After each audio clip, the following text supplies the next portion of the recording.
is well alight. The bottom one, we are still battling to break in and go and see what is happening.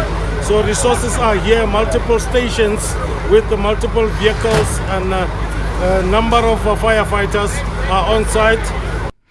Little Jocelyn Smith's traffickers believe the court has erred in sentencing them to life behind bars.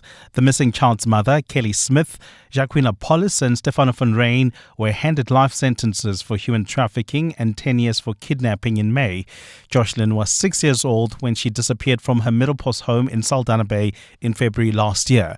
Lauren Isaacs reports. Attorneys for Kelly Smith, Jacqueline Apollos and Stefano van Rijn filed notices to appeal the High Court's ruling and sentences barely a week after sentencing was handed down in May this year. Today and tomorrow have been set aside for the court to hear the appeals. Judge Nathan Erasmus is also expected to decide the fate of former accused turned state witness Laurentia Lombard. Lombard told the court that Smith sold her daughter to a Sangoma for 20,000 rand. Meanwhile, the police's work is not yet done as the investigation and search for little Jocelyn continue. Lauren Isaacs, Eyewitness News. A couple charged with the murder, rape and abuse of their 4-year-old child is expected to appear in the Protea Magistrates Court today for their second bail hearing. Eldorado Park residents found the little girl on Wednesday beaten and bleeding. The Gauteng Legislature's Portfolio Committee on Community Safety is calling for bail to be opposed for the parents. Dabula reports. The little girl was still alive on Wednesday when police made the gruesome discovery following an anonymous tip-off. She was admitted to the intensive care unit at Baragwanath Hospital. On Friday, when her father was appearing in court for charges of her rape, attempted murder and child abuse, she succumbed to her injuries and he is charged murder. This is while police investigations revealed that the mother of the child knew of the abuse, resulting in her arrest. Chairperson of the committee, Andile Lungisa, condemns this act. The Portfolio Committee on Community Safety stands on solidarity with the Eldorado community and the civil society organization in calling for the state to oppose bail for the accused and harsh sentence to be imposed if they are found guilty. The mother of the 4-year-old is also facing a charge of defeating the ends of justice. Dabula, Eyewitness News. And the United Nations, European Union and media rights groups have all condemned the killing of an Al Jazeera news team by Israel. The 5 men were attacked in a media tent on Sunday night, with Israel claiming one of their correspondents, Anas al-Sharif, was a member of Hamas. His employer says that it's not true and that the assassinations of the news crew are part of a deliberate campaign by Israel to kill Palestinian journalists. Media freedom groups have condemned the Israeli strike on journalists, which the UN Human Rights Agency called a grave breach of international humanitarian law. Reporters Without Borders says nearly 200 journalists have been killed in Gaza since Hamas and Israel started fighting in October 2023. Stefan Dujarric is the spokesperson for the United Nations Secretary General Antonio Guterres. The Secretary General condemns the killing of the 6 Palestinian journalists in an Israeli airstrike in Gaza City on August 10th. These latest killings highlight the extreme risks that journalists continue to face when covering this ongoing conflict. The Secretary General calls for an independent and impartial investigation into ththese latest killings. Gold is trading at $3,353.27 an ounce. The rand is at 17.74 to the dollar, 23.82 to the pound, 20.61 to the euro. Brent crude oil is at $66.95 a barrel. And in the traffic, we've got delays in the Germiston area due to that protest right near the Home Affairs building. Delays are between Jack Street and Queen Street, as well as on President Street. So please, if you're traveling within the Germiston area, please be on the lookout or try to avoid. If you're traveling on the N12 West in the Edenville area, delays between Edenville Road and the Gilulis interchange. There's also queuing traffic. In fact, bumper-to-bumper delays along the M2 West. That's between the Wemmerpan Road exit and the Crown interchange. A partly cloudy day in store for Gauteng. The temperatures will peak at highs between 21 and 22 degrees. Developing in EWN this hour, a Home Affairs building in Germiston is on fire. EWN, in touch, in tune and independent. For the latest, visit ewn.co.za or download the EWN app. What are the matters that matter to you? 702 listens. 702. Live On the Prime Media Plus app. DSTV channel 856. 92.7. And 106 FM. Let's walk the talk.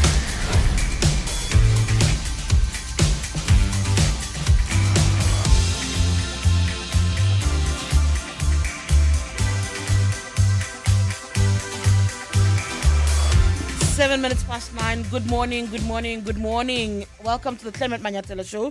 Tshidi Madia in for Clement Manyathela today. Hope you are having a wonderful start to the day. I feel, maybe I'm lying to myself, that the temperatures are getting warmer. I tend to lie to myself in August. I tend to pretend August is not winter, but actually, it's also part of the winter seasons. Coming up today, we continue with a conversation that Bongani Bingwa started earlier. Dudula and its operations at the healthcare facilities in our country. They've been on a campaign to rid the province's public hospitals and clinics of undocumented migrants. So we'll have that conversation at 10 o'clock. We'll speak to both Dudula as well as the Department of Health about this. At 10:30, we'll speak to the DA. They want an overhaul of the transformation policies, believe that some of these are a hindrance, block growth, economic growth in the country. Then, of course, it's a Tuesday, and as per usual, we'll bring you our regular features, the world of work, as well as health and wellness. In the world of work, we'll look at how to handle misconduct in the workplace.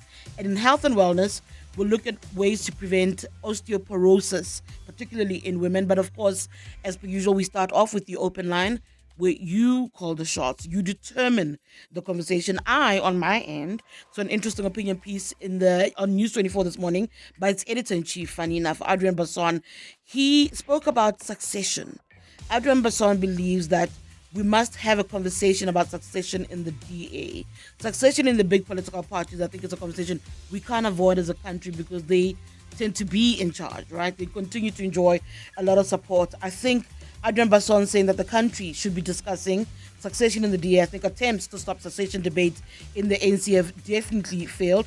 This, of course, as Andile Lungisa tells the ANC's NEC that the highest decision-making body of the ANC in between conferences has absolutely failed. He says that the cohort of 2022 has not lived up to its promises, should actually call it quits and ask former President Thabo Mbeki to take over the reins and help the organization take over itself. I get it, they say when the ANC coughs, the rest of us catch the flu, the rest of us catch the flu. So I want your thoughts on these and other discussions that you want to bring up. 011-883-0702, that's the number to call in. If you want to send voice notes or a WhatsApp, that number is 072-702-1702. 702. Let's walk the talk on 92.7 and 106 FM. All right, so I was snoozing around this morning, then I see Adrian Basson's written an opinion piece. I find his opinion pieces very interesting. Sometimes I vehemently disagree. Actually, often I vehemently disagree. But anyway, so he's written a piece here where he says the DA succession debate we should be having. So in the piece, Adrian Basson goes on to say, and even it's very interesting views, but he says the DA is transitioning from being an opposition party to one that could potentially lead a coalition government in the near future. Even that, by the way, is a big question. I mean, the ANC is on 40%, and the way the ANC is performing, one can't imagine it growing. So his view that the DA could lead a coalition, I think, might have legitimacy. What are your thoughts, even on that score, about the DA potentially leading? This is a party that's continuously hovered between 2022. It doesn't have room for growth. The view from a lot of pundits has always been that the DA has reached the ceiling, but it would not need to grow further. Think about it. If the ANC is on a decline, which again is how the Andile Lungisa view comes into the conversation. I'll come to Andile. Let me just continue with this opinion piece. He then says it's a timely test for the DA. Remember, the DA has a Congress. It's got an elective conference next year where, by all scores, it looks like John Steenhuisen might want to run again. I've been looking at interesting figures in the DA who could make for an interesting federal leader, and whether or not they're able to play in the South African political landscape and do so successfully. Anyway, Adrian Basson goes on to say that It speaks about the ANC. The ANC should be concerned, the DA's first concern rather, should be about national interest. So the DA must think about what is best for the country. And if you listen to political speak, that's what they say that they care about.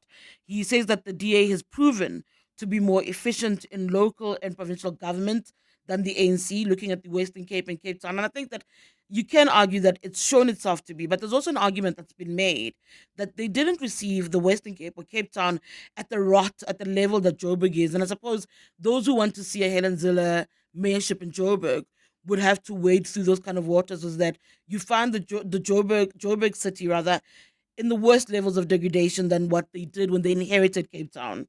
So that's an argument to be made. I still maintain, though, that the DA had a hand in Joburg, had a hand in Ekurhuleni, had a hand in Tshwane, and I'm not sure if the marked difference actually existed. I live in Ekurhuleni, I did not feel that so-called Ekurhuleni difference, but anyway, he says that they're better. And then he goes on to say the DA, according to polls, has been the biggest beneficiary of the coalition arrangement, the GNU. I think I agree with that. And part of why that happens, if I think about it, is the DA does a really good job of marketing itself. The ANC can sit and say the DA is taking our victories. Leon Schreiber, Leon Schreiber, particularly Dean McPherson specifically, those two, they are punting their work. They're doing things in the departments, they're agitating, and they talk about it. So I do think that I agree on that score that the DA has maximized on being in the GNU. So that's a note he makes. Then he says the contrary, then he looks at why the ANC is in trouble. The ANC supporters in a free fall due to corruption, governance scandals that have been exposed.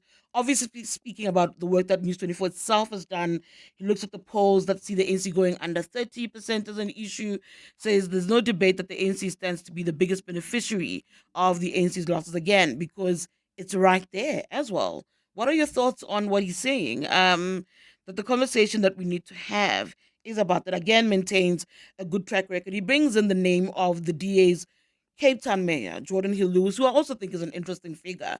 If he was to lead the DA, I think the DA would be understood slightly differently, because I still do think that there is an odd thing around the federal leader of the DA.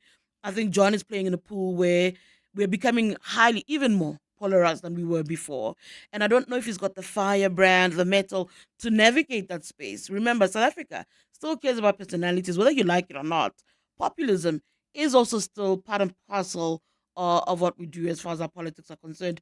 I want your thoughts on all of this. I'll bring in a second Andile Lungisa's views about the ANC, which almost support a little bit of what Adrian Baswan is saying about what the ANC's performance is and the scandals that rock the ANC. Because when you look at that, you need to then add the ANC's response to those scandals and the ANC's response to being at 40% and whether or not it was sufficient. An ANC NEC member, Andile Lungisa, says the ANC has been unable to put on the table anything that will turn around its trajectory. 011 883 0702 072 702 1702. Let's walk the talk. 702. All right, so yeah, that's what I want. And then just going back to what Andile Lungisa said. So from my understanding, Andile Lungisa at an NEC, the last NEC meeting, that was quite symbolic. It stood up and said to them, we don't meet. For 4 months, there's absolutely nothing. There is a crisis around the budget. The ANC's highest decision-making body still doesn't sit and meet, doesn't discuss, doesn't deliberate on what the way forward is. That NEC, the body that got into the GNU, doesn't sit and discuss the GNU. He then speaks about that 40% remark that I've just made, that the party finds itself at 40% and then does absolutely very little on the table to turn around the trajectory. He, from my understanding, mentioned the issue of the NGC. The ANC's got a midterm review coming up later this year. Traditionally, or in the past, at this point in August, what you would have seen a lot of movements, documents running around, going back and forth about what the ANC's NGC is meant to be dealing with. How do they assess their performance halfway since they've come into power in 2022? He told his comrades that he doesn't see it. I've heard people saying that some have stood up in those meetings and said to the top 7, you have failed us. You have not done anything to help the organization. And the difficulty is, in that case, we feel the impact of a party that's in government, that's dithering, that doesn't know whether it's coming or going. I actually just wrote the name Andile Lungisa on my Twitter profile yesterday, and somebody said he is the most honest about this current ANC, saying, just want to find the tweet for you again, that literally said, where is that tweet? Why is it gone? There is a tweet where somebody said, I'm told I'm being unfair to the DA. I'll look at that a little bit later on. But somebody's saying, I agree with Andile Lungisa. This is the worst ANC NEC of our generation. The most useful, rudderless. That not rudderless, but I think he meant rudderless. That's kind of what the conversation is. Even amongst, this is an ANC member who was tweeting this. Okay, so in Santon, good morning. Hello? Hi, Koketso. Yes, go ahead. Yes, I just want to say, no, I think for me, the person who could actually possibly turn around the ANC in terms of leadership is Pakstau. I think he has the nettle. So when he was mayor of Joburg wasn't falling apart like what it is now. I mean, sure, Joburg now just looks absolutely deplorable and terrible. Like it looks like a mess, but under his tenure, he actually did a good job as mayor. And he does have almost like the requisite like educational level, to do a good job. So I think if the ANC had to bet on someone like that, who's not too young, but like somewhere in the middle, I think actually he could be competent enough to turn around the prospects of the ANC at the polls. I also think that, going into this next election, the local government elections, what we've seen is that these by-elections have also been almost like a good indicator of where things are going. Because I don't know if you've noticed, like in certain, sections, ANC is actually bouncing back and it's almost consolidating power. So I think I think so too, honestly, because it's not, I think them getting just below 40% was like a rude awakening for them. Because you can see that they're almost consolidating in certain areas and actually getting, for instance, like, I don't know if you follow Wayne Sussman. In terms of the analyst, I follow Wayne a lot. Yeah, so I'm actually surprised with some of the by-elections that they're winning, and some of them winning them very convincingly. So I think this 40% that they got, which none of us really saw that coming, right? A lot of us thought that they were going to get like 52%. I think it was actually a wake-up call to them, and I see them regrouping ahead of this local government elections. I think if they put the right type of leaders like Pakstau and people like that who can show people another way, I think I do see them regrouping when it comes to the local government elections. All right, thank you so much. Let's go get out in the East Rand, in my region, where I say it didn't matter who was in charge. We saw the deterioration. Anyway. I don't agree with her views, though, about the ANC doing a turnaround on 40%. Neither does Andile Lungisa, for that matter. 011-883-0702 for calls, 072-702-1702. When she mentioned Pakstau, by the way, somebody WhatsApps me and goes, those bicycle lanes. Do you remember those bicycle lanes here in Zanton? So Pakstau was not everybody's cup of tea, but his name has also been peddled as somebody who can take on possibly a Helen Zille for a solid showdown for a fight for Joburg. Because a fight for Joburg, in the hopes of many, would mean a better Joburg, and that's what residents want, right? Put the best foot forward. What does that look like? As I said, 011-883-0702, 072-702-1702. Africa Milani. Weekday mornings, 4 to 6. There is a pressure and so much pressure on those health departments, including the electricity and whatever, and the housing, because of corruption. This Dudula, it's taking their anger to the wrong people. This is a very, very big issue. 90% that uses our health facilities are illegal immigrants. 3 women walking into a maternity ward at Lilian Goyi, asking patients who are about to give birth, who've just given birth, to show them their documentation. That is not an experience I want. And I'm glad those women got arrested. Africa Milani. 4 to 6 on 702. Time. When you're a kid, it moves slower than a sloth trying to get through airport security. There is just so much of it. Skip forward a few years to your 20s. Time is still your friend. It says have some balance. Go party and have fun. Then your 30s hit. And time suddenly steps on the accelerator like it's trying to catch a traffic light before it goes red. 40s. Now time is moving faster than your 10-year-old on a sugar high. 50. You're desperately trying to save as much as you can, but time is moving so fast. And all you can think is, where did all the time go? That's why after 50 years of investing, we've learned that time is the greatest gift of all. And the good news is, if you invest early, time gives you money. And then money gives you more time for some much-deserved you time. Now, isn't that a compelling enough reason to invest? Ellen Gray, long-term investing.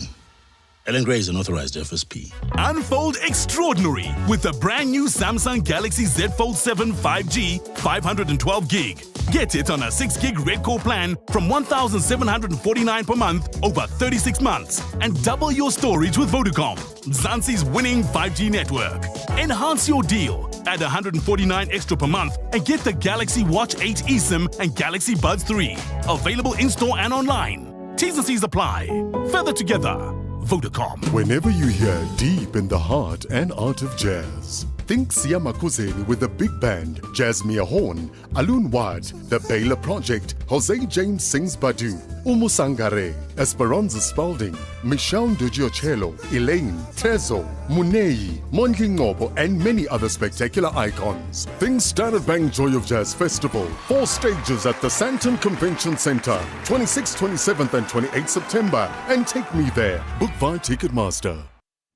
Quantum science has the potential to shape South Africa's next wave of innovation and global competitiveness. Tomorrow, 702 Drive with John Perlman will be in conversation with Wits University's Professor Andrew Forbes as they unpack the country's quantum strategy and what it means for our future.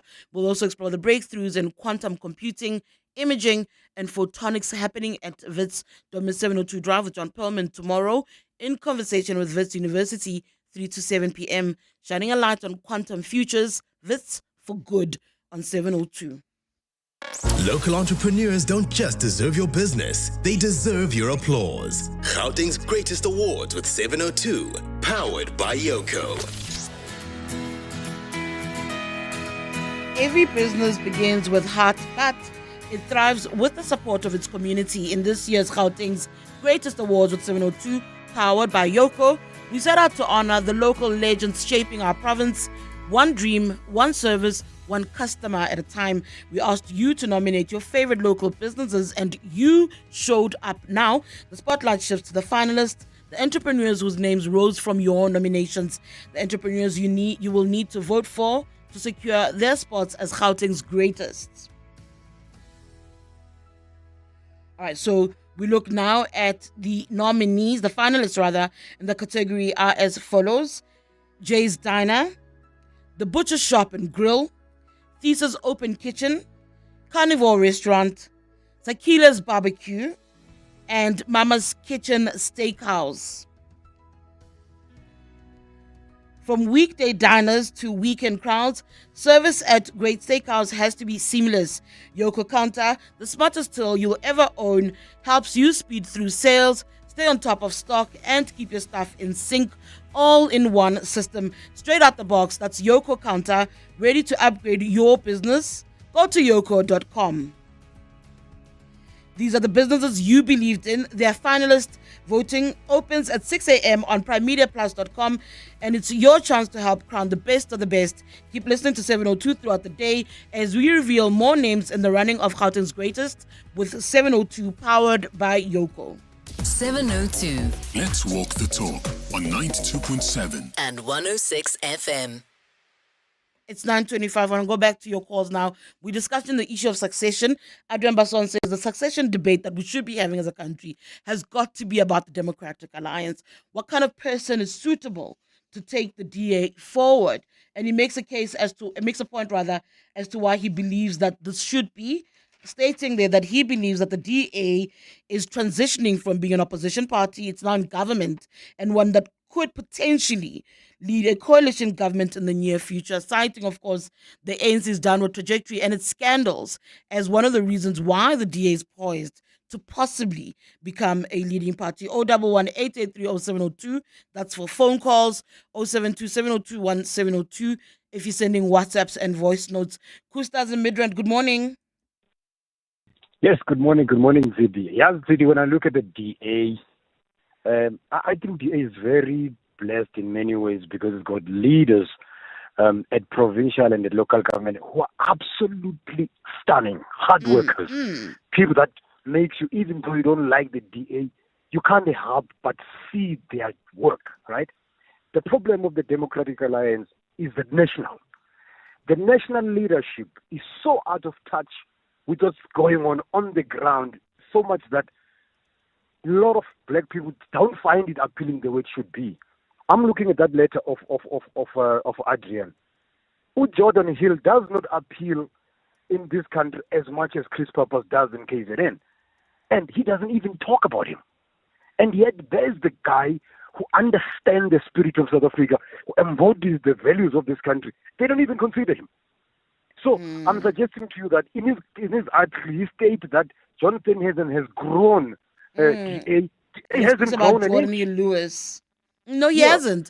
I always find that really weird that when they look back at 2019 and want to make an argument that John Steenhuisen has done well, because they've just opposed him with Musi. That's not true. He hasn't done anything remarkable. What they can argue, which I've accepted, is that under John, they were led into national government. But that's not because John is remarkable. That's because the ANC fumbled. It's the ANC's fault lines that landed the DA there.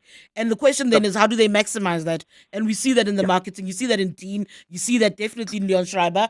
I'm not seeing it in John Steenhuisen himself, per se. Yeah.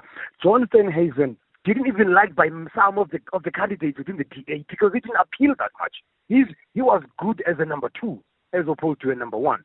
And then the federal executive sabotaged him even further at national government level. I don't think we speak enough about how John Steenhuisen has been sabotaged by this current federal executive.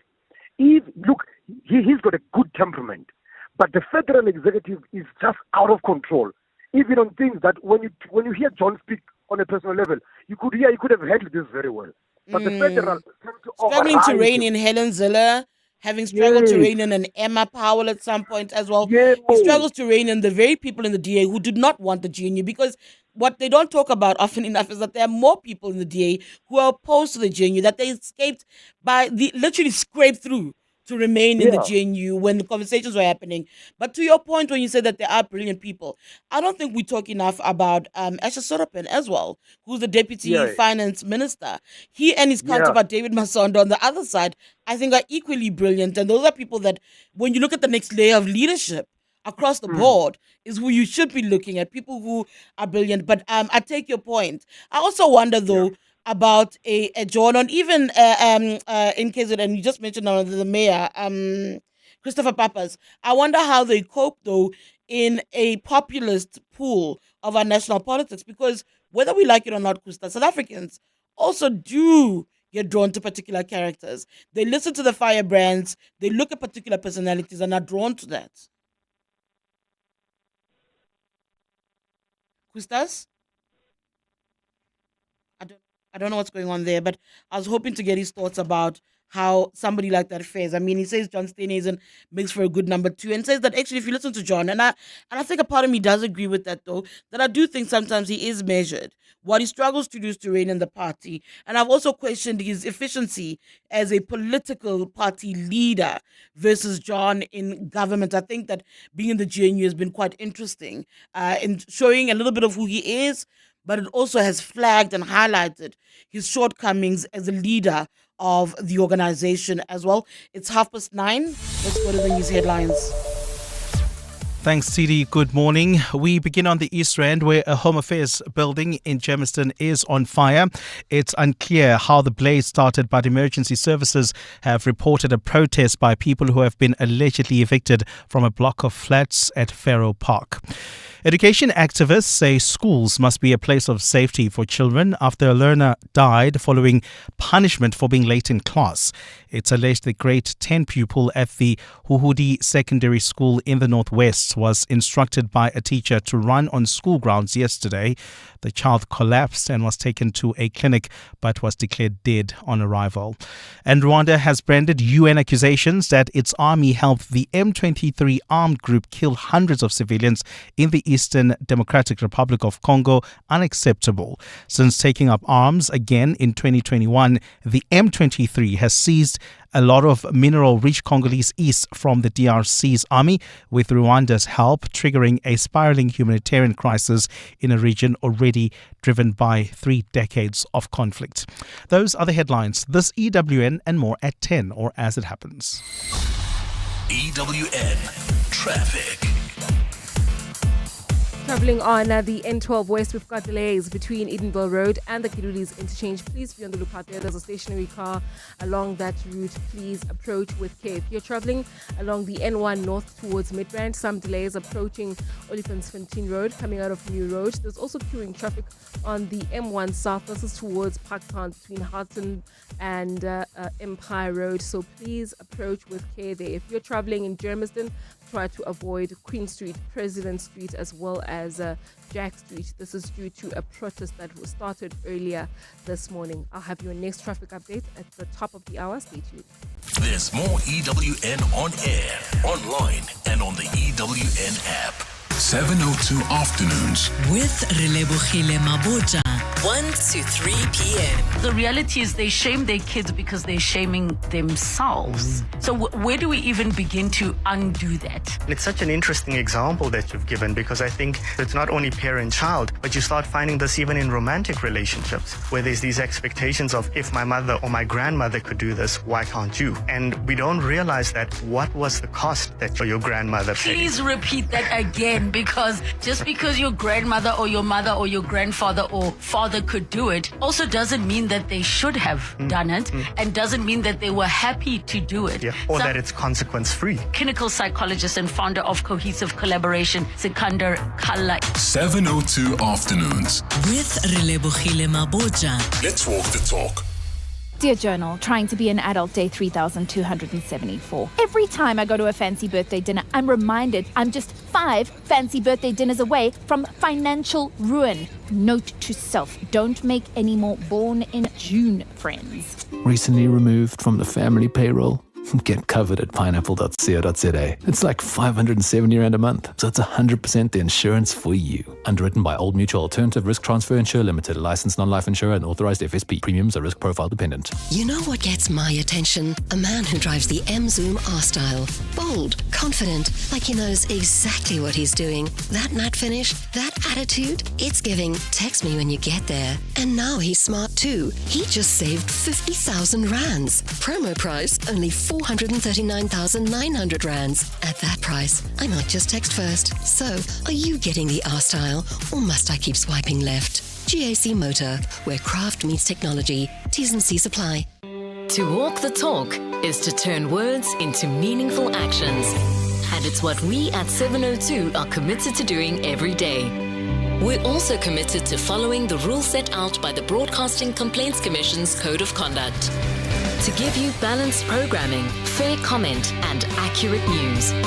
But if we stumble along the way and you feel we're not living up to the code, let us know on comment@702.co.za.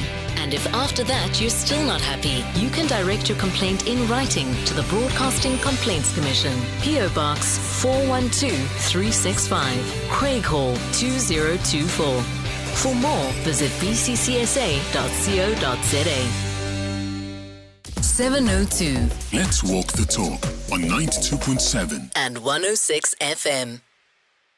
9:35, you're listening to the Clement Manyathela Show. Tshidi Madia standing in for Clement. I'm having a succession conversation, I suppose, right?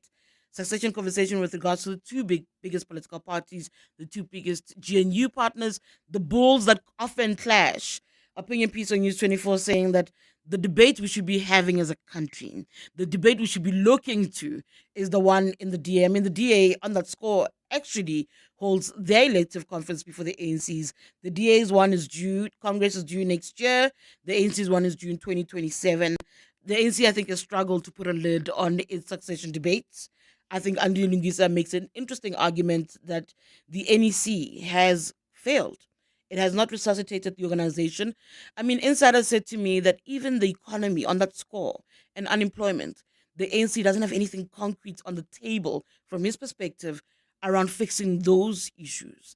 He's complained about an inability to hold meetings, even when the country's in crisis. You're the governing party. You don't meet to deliberate as an NEC that's as powerful as you are to figure out what the way forward is. Somebody on the Twitter lines somebody on X on Twitter says to me, ANC national officials can't even organize an effective and timely NEC meeting. They're now abusing state resources for NEC meetings. Of course, that's that shambolic NEC meeting. After months of not meeting, they changed venues mid NEC meeting.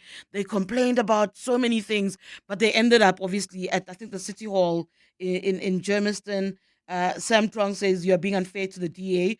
On Ekurhuleni in particular, the only thing that changed was political leadership, but the same corrupt ANC officials and HODs remained still there now. Like Zilla said, it would take at least 2 full terms to turn the cities around. What says you? 011 883 0702 072 702 1702.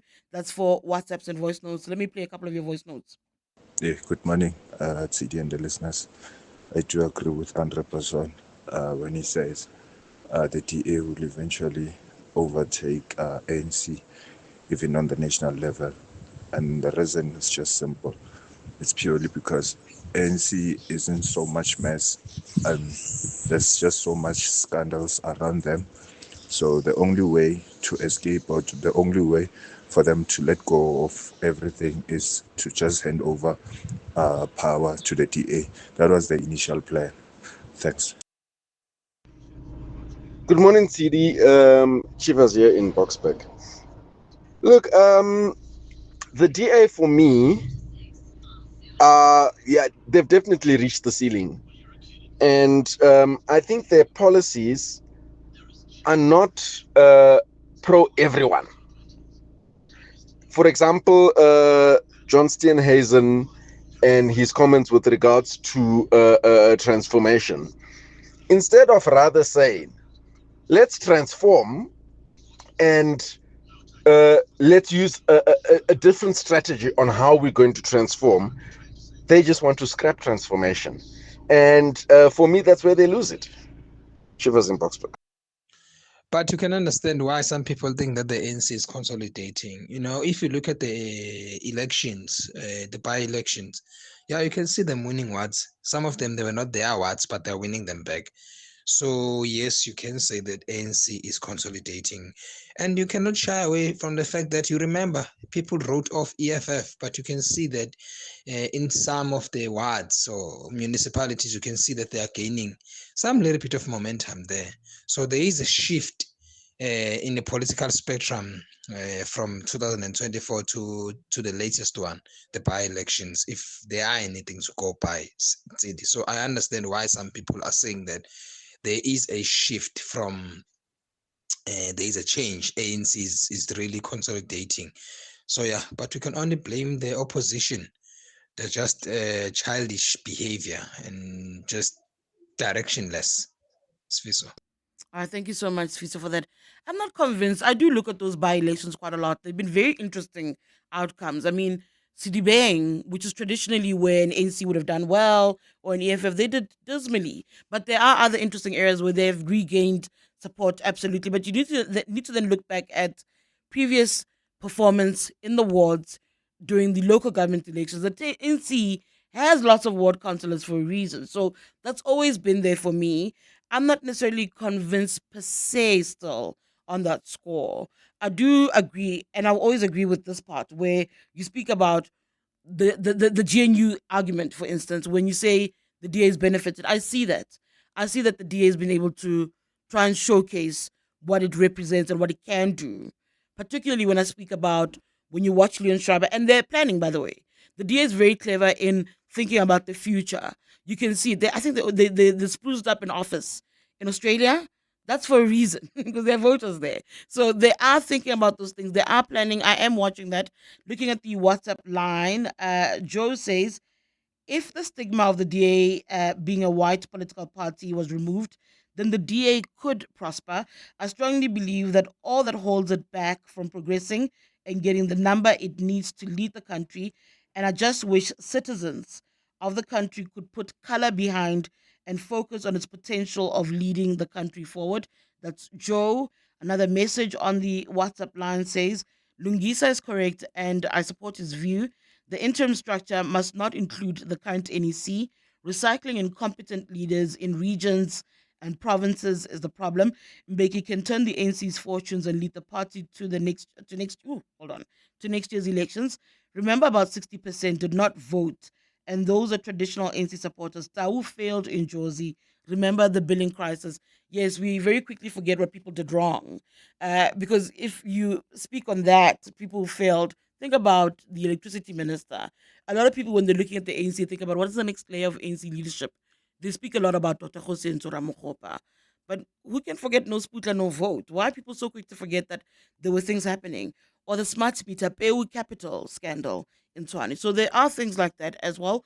011 883 0702 072 702 1702 for your voice notes and WhatsApps. Morning, Tshidi, and your listeners. It's Eugene from Baklo here. Well, Tshidi, what I can say to you is the MK party, especially the MK, yeah, but even though the EFF is included, but the MK party was a blessing in disguise for the DA, because when the MK came through, it took a huge chunk of the ANC voters. That's why the ANC fell to 40%, and because of that, the ANC chose the DA as its GNU partner.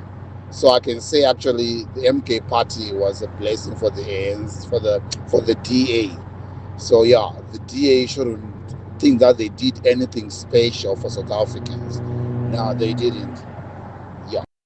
All right, Tshidi. Andile here in 4 ways. Look, I think the DA has plateaued, definitely.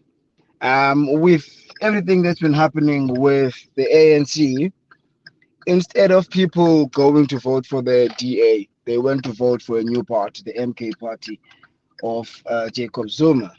So that does suggest to me that people in South Africa, particularly black people by broad definition, which accounts for like 80% of citizens, they would rather go for other ANC splinter parties than go to the DA. So the DA is not going to lead the coalition, not anytime soon. Good morning, Tshidi. Regarding this morning's topic, so the voice notes some people listening, they are talking about the by-elections, about certain particular parties winning by-election votes.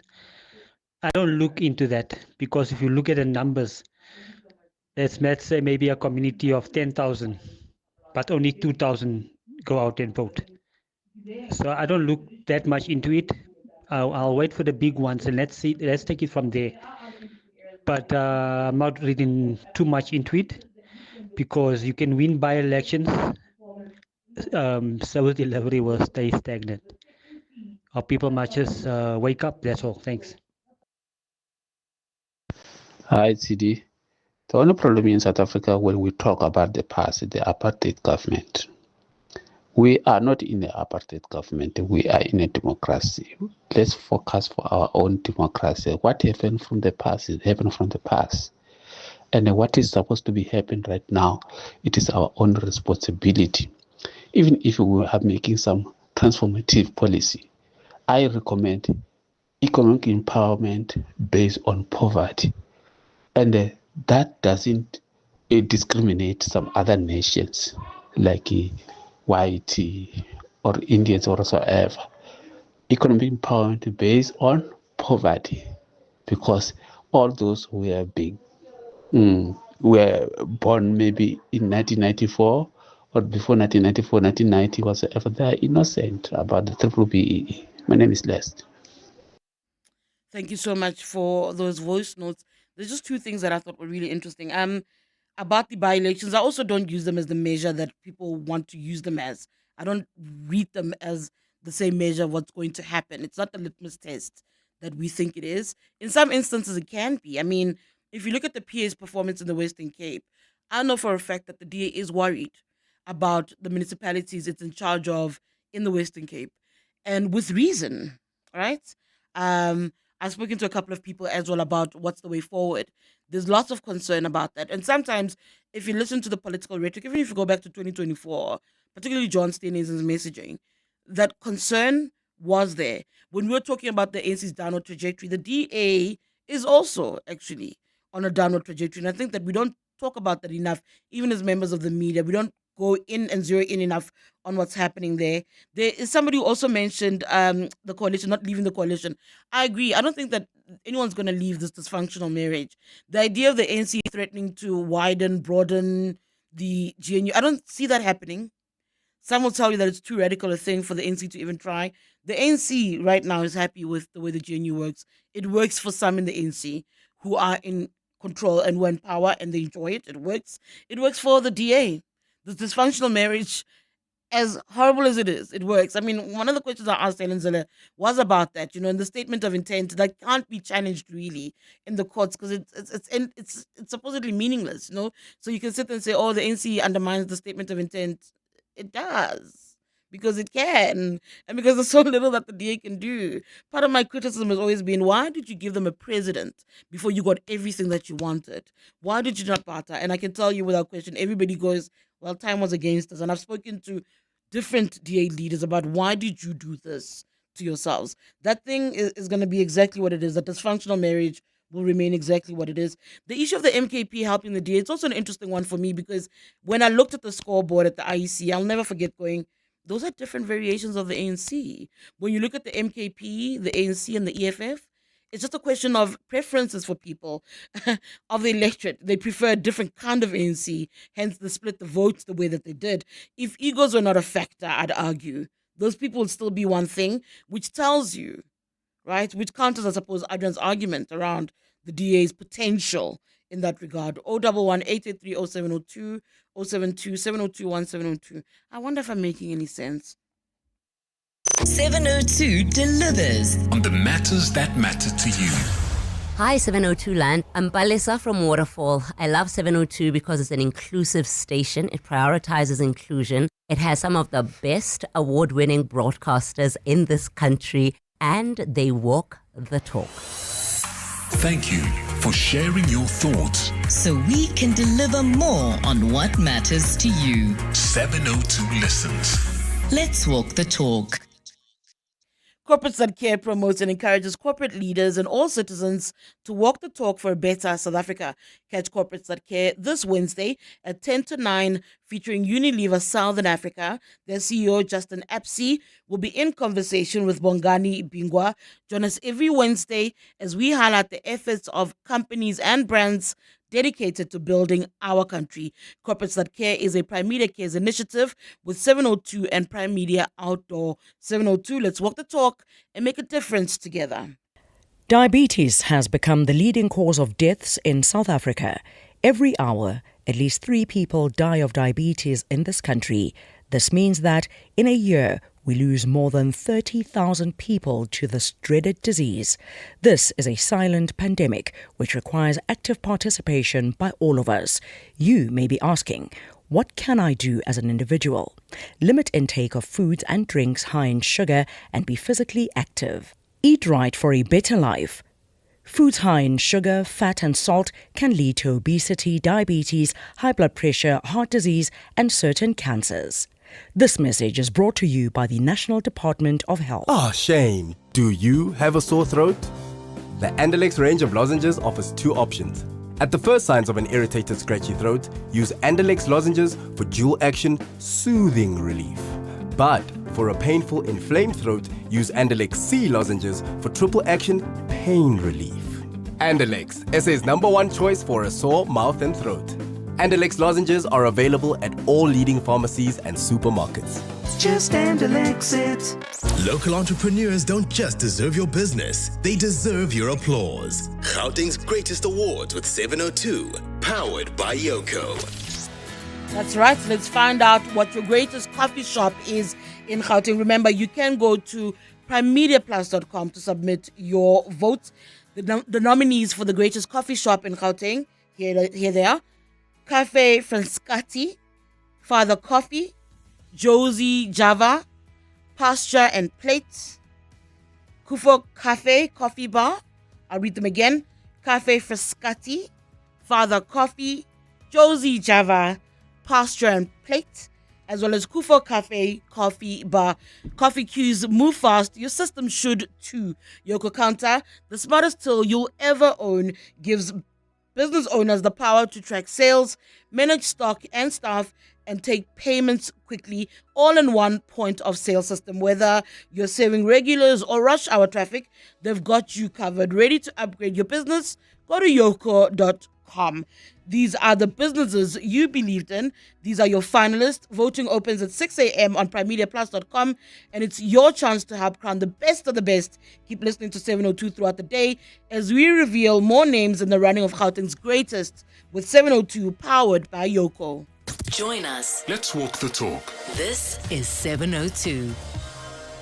9:51. We're having a conversation about very different political parties. I'm also seeing WhatsApps where people are saying to me, don't air certain views. But these are, mind you, the people who are asking not to have their views aired are actually NEC members who want to support Andile Lungisa's views, that the ANC is moving in the wrong trajectory. What you need to remember about Andile Lungisa's comments is that it takes one. It always starts with one.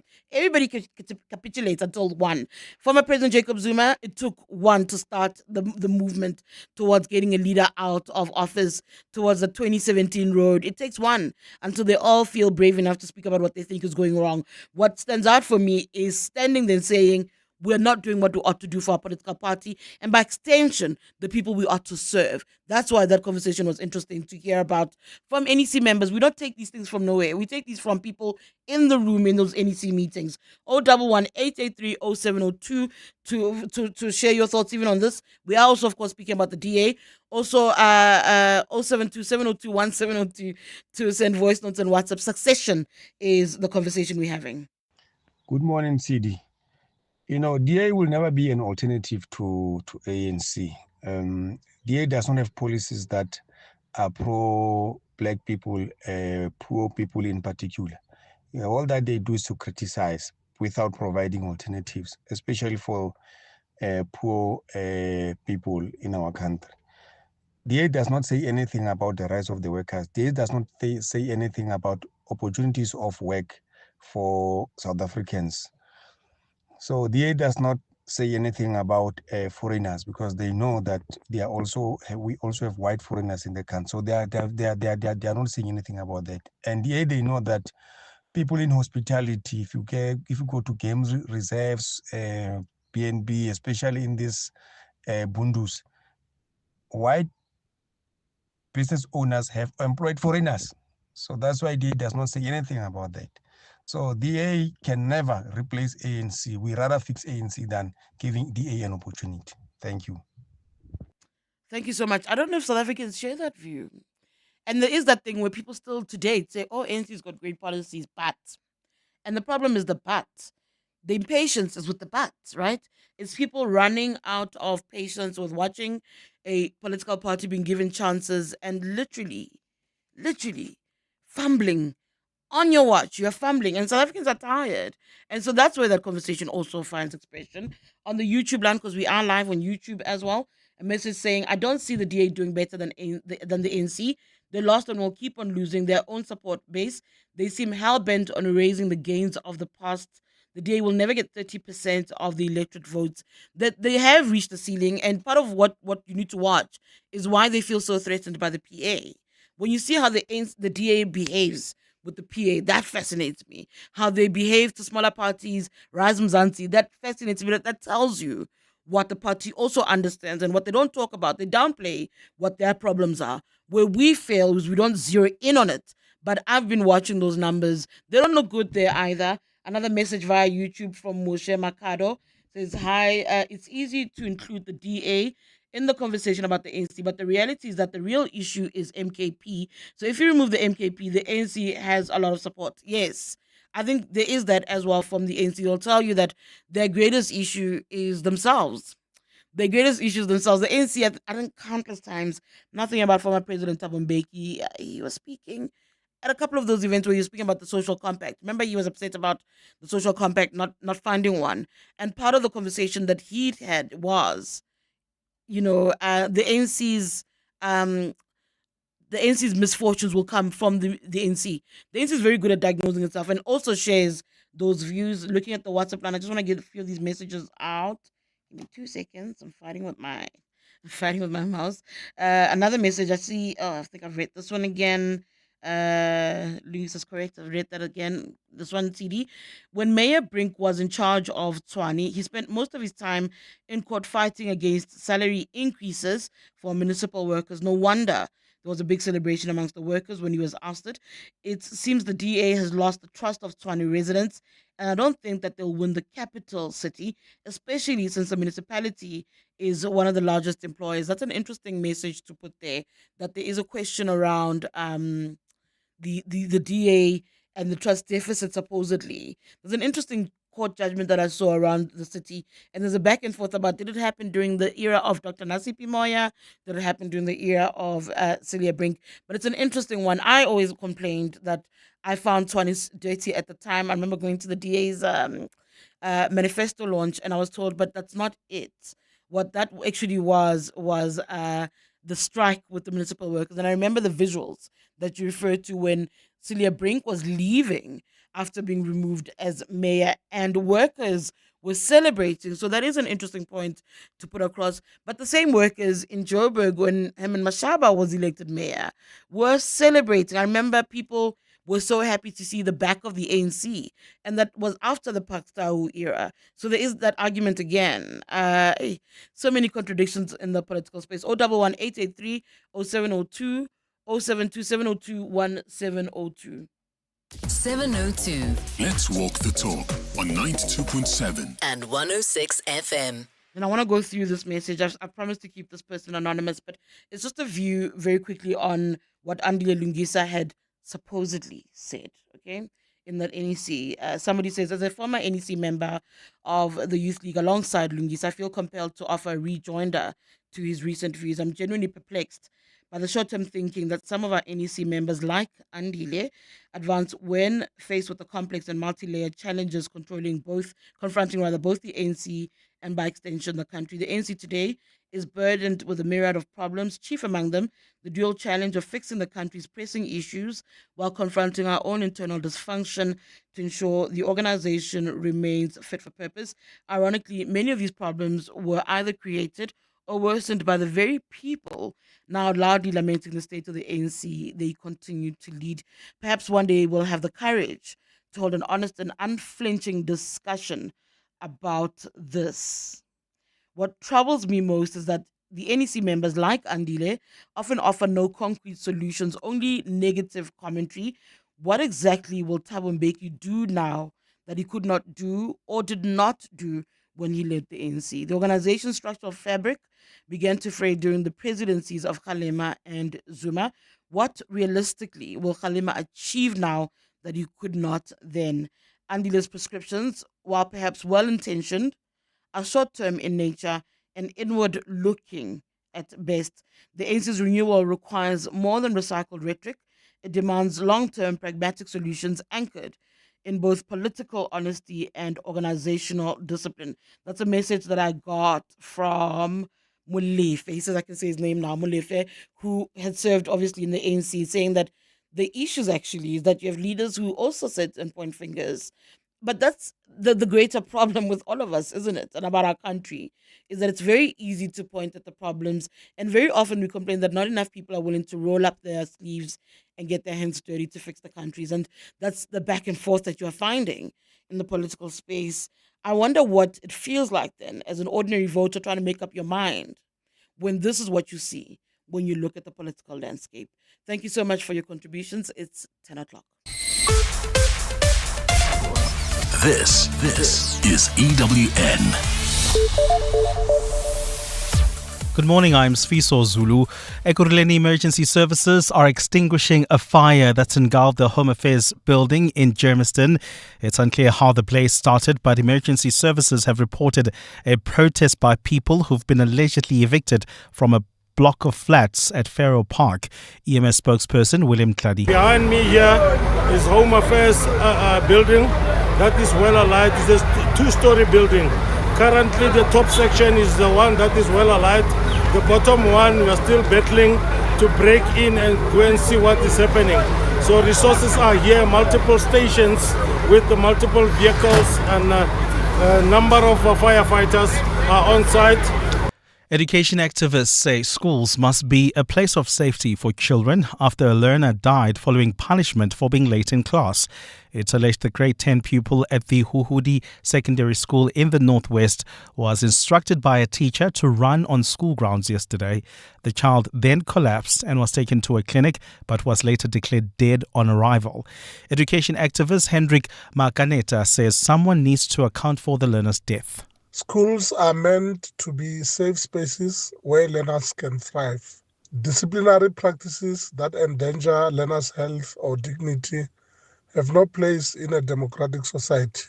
This learner's death could have been avoided. We demand full accountability from the teacher involved, along with the school's leadership and the provincial education department. Little Jocelyn Smith's traffickers believe the court has erred in sentencing them to life behind bars. The missing child's mother, Kelly Smith, Jacqueline Apollos and Stefano van Rijn were handed life sentences for human trafficking and 10 years for kidnapping. Jocelyn was 6 years old when she disappeared from her Middle Post home in Saldanha Bay in February last year. Lauren Isaacs reports. Attorneys for Kelly Smith, Jacqueline Apollos and Stefano van Rijn filed notices to appeal the High Court's ruling and sentences barely a week after sentencing was handed down in May this year. Today and tomorrow have been set aside for the court to hear the appeals. Judge Nathan Erasmus is also expected to decide the fate of former accused turned state witness Laurentia Lombard. Lombard told the court that Smith sold her daughter to a Sangoma for 20,000 rand. Meanwhile, the police's work is not yet done as their investigation and search for little Jocelyn continue. Lauren Isaacs, Eyewitness News. And Rwanda has branded UN accusations that its army helped the M23 armed group kill hundreds of civilians in the Eastern Democratic Republic of Congo unacceptable. Since taking up arms again in 2021, the M23 has seized large parts of the mineral-rich Congolese East from the DRC's army with Rwanda's help, triggering a spiraling humanitarian crisis in a region already driven by 3 decades of conflict. The UN's human rights chief Volker Turk recently said that he was appalled that the M23 had killed at least 319 civilians in July in the east, despite a ceasefire and ongoing diplomatic push to end the long drawn-out conflict. Basing its reports on first-hand accounts, the rights body insisted the fighters were backed by members of the Rwanda Defense Force, while the Rwanda Ministry of Foreign Affairs did not deny the killings. It says the inclusion of the RDF in these allegations is unacceptable. Gold is trading at $3,353.27 an ounce. The rand is at 17.74 to the dollar, 23.82 to the pound, 20.61 to the euro. Brent crude oil is at $66.95 a barrel. And in the traffic, we've got an accident reported in Lone Hill along Witkoppen Road. It's right after Winnie Mandela Drive is causing delays. Please be on the lookout for that one. While traveling towards Midrand, we've got another accident seen on the N1 North. It happened right near Allendale Road. Delays coming out of the Baklu interchange while in Germiston. If you're traveling within the CBD and you're wondering why some of the routes are closed after traffic, that's for safety reasons, as officials have stated. Jack Street, President Street as well as Queen Street are heavily affected as a result. Please try to avoid. A partly cloudy day in store for Gauteng. The temperatures will peak at highs between 21 and 22 degrees. The top story in EWN this hour: Ekurhuleni Emergency Services are extinguishing a fire that's engulfed a Home Affairs building in Germiston. EWN, in touch, in tune and independent. For the latest, visit ewn.co.za or download the EWN app. 702 listens. We are listening to you. 702. Live on the Prime Media Plus app. DSTV channel 856. 92.7 and 106 FM. Let's walk the talk. 5 minutes past 10. Clement Manyathela Show. Tshidi Madia standing in for Clement Manyathela. I want us to speak about Dudula a little bit more this over the next 30 minutes or so. If you're listening to Bongani Pingo a little bit earlier on, you spoke about Dudula, but his issue is feeling like government is turning a blind eye to what's happening. And in part because it's addressing issues that they've left unattended, frustrations that they've left people feeling. So I do want us to have that conversation now. So we'll speak to the Department of Health. We'll also speak to Dudula about its ongoing campaigns across Gauteng's hospitals and clinics. And I think it's spreading beyond just the province. We've seen them going around trying to remove undocumented migrants from the hospitals, saying that they need to go pay for private care, that they want to prioritize South Africans, that they're clogging up the system, as it were. Some of their members got arrested, and that's been part of the conversation that we'll be having in the next few minutes. Join us. Let's walk the talk. This is 702. But I want to start that conversation. I want to start that conversation with Foster Mohale, who represents the National Health Department. As I said, we've been seeing what's been happening with Dudula on the ground. I'm joined now on the line by Foster Mohale, who's the National Department of Health spokesperson. Foster, thank you so much for joining me. I mean, a lot of us are watching what's happening, and it's not just in Gauteng. It's happening in Gauteng, but you then have marching KZN. So it's starting to spring off in different areas where people are complaining just about the high volumes of people being treated at public hospitals. And the answers by these kinds of organizations, these groupings, is to rid the system of the queues of undocumented migrants, illegal foreigners, so they say, in order to do this. It is something that's growing. Is the Department of Health watching it with some level of concern? Are you keeping an eye on what's going on? Because I don't think I hear enough from the department on this issue. Yeah, good morning, Tshidi, and good morning to your listeners, and thanks for this opportunity. Yes, as the Department of Health, we have consistently communicated our position on the issue of actions by Operation Dudula. We have never differed with them. We agreed with them that the issues that they are raising, they are genuine issues. But the only challenge that we have is the manner in which they express their concerns.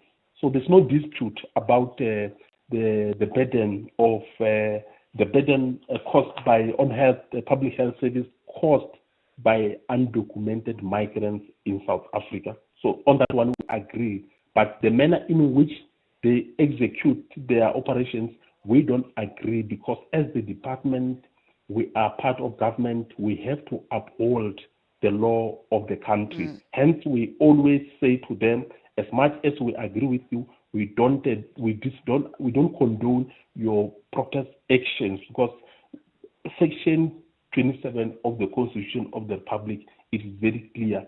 The National Health Act is very clear. So we say until such time that there are legislative amendments, especially Section 27 of the Constitution, there's no way that as the Department of Health, we will deny anyone access to healthcare. I understand that they had a meeting with the minister.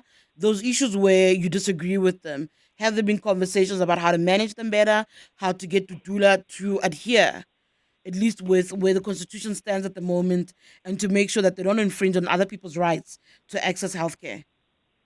Yeah, no, definitely. Yeah, I can confirm that we had a meeting, a very fruitful meeting with them yesterday, led by the Minister of Health and the leadership of Operation Dudula. And the good thing about that meeting is that they've got a history of engaging the Minister, Dr. Aaron Mtswaleli, even when he was still the Minister of Home Affairs, because they've been raising similar issues with him when he was the Minister of Home Affairs, and now they are raising the same issues with him in his new capacity as the Minister of Health.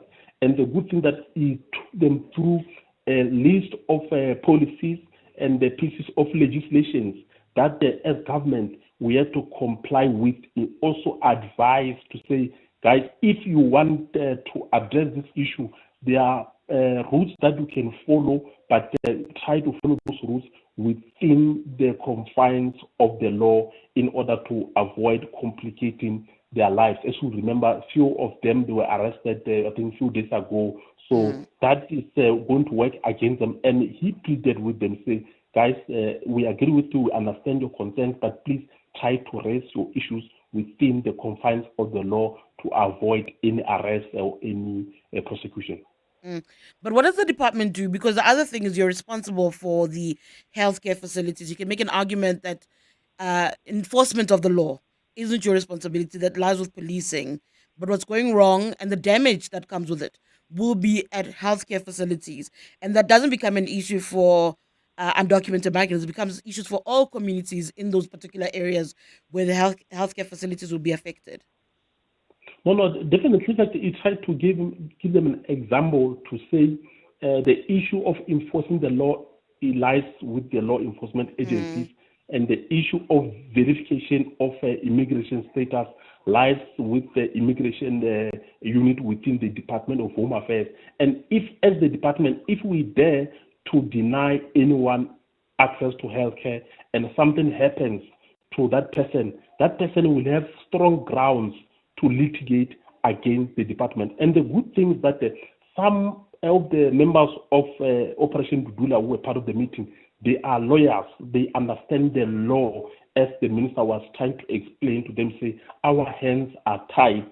We have to comply with the laws of the country. So, and they understood the position in which the minister was trying to unpack this issue. To show that the issues of that they are raising, they are very genuine, but he pleaded with them, say, please try to raise these issues within the confines of the law, and also propose long-term solutions, because the protests are not long-term solutions. The long-term solution is to propose amendments in the legislation, especially Section 27 of the Constitution, which will automatically nullify other pieces of legislation, including the National Health Act, in terms of access to healthcare by everyone. Because the Constitution says everyone. It's not saying South African, it's not saying a foreign national, it says everyone who happen to be in the country.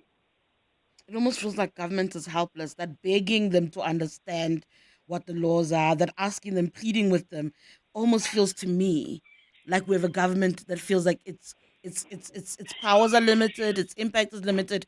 It is now pleading with what was a vigilante group to adhere with the law. That, Foster, for me, doesn't bode well. But then you also have a crisis where people carry communicable diseases.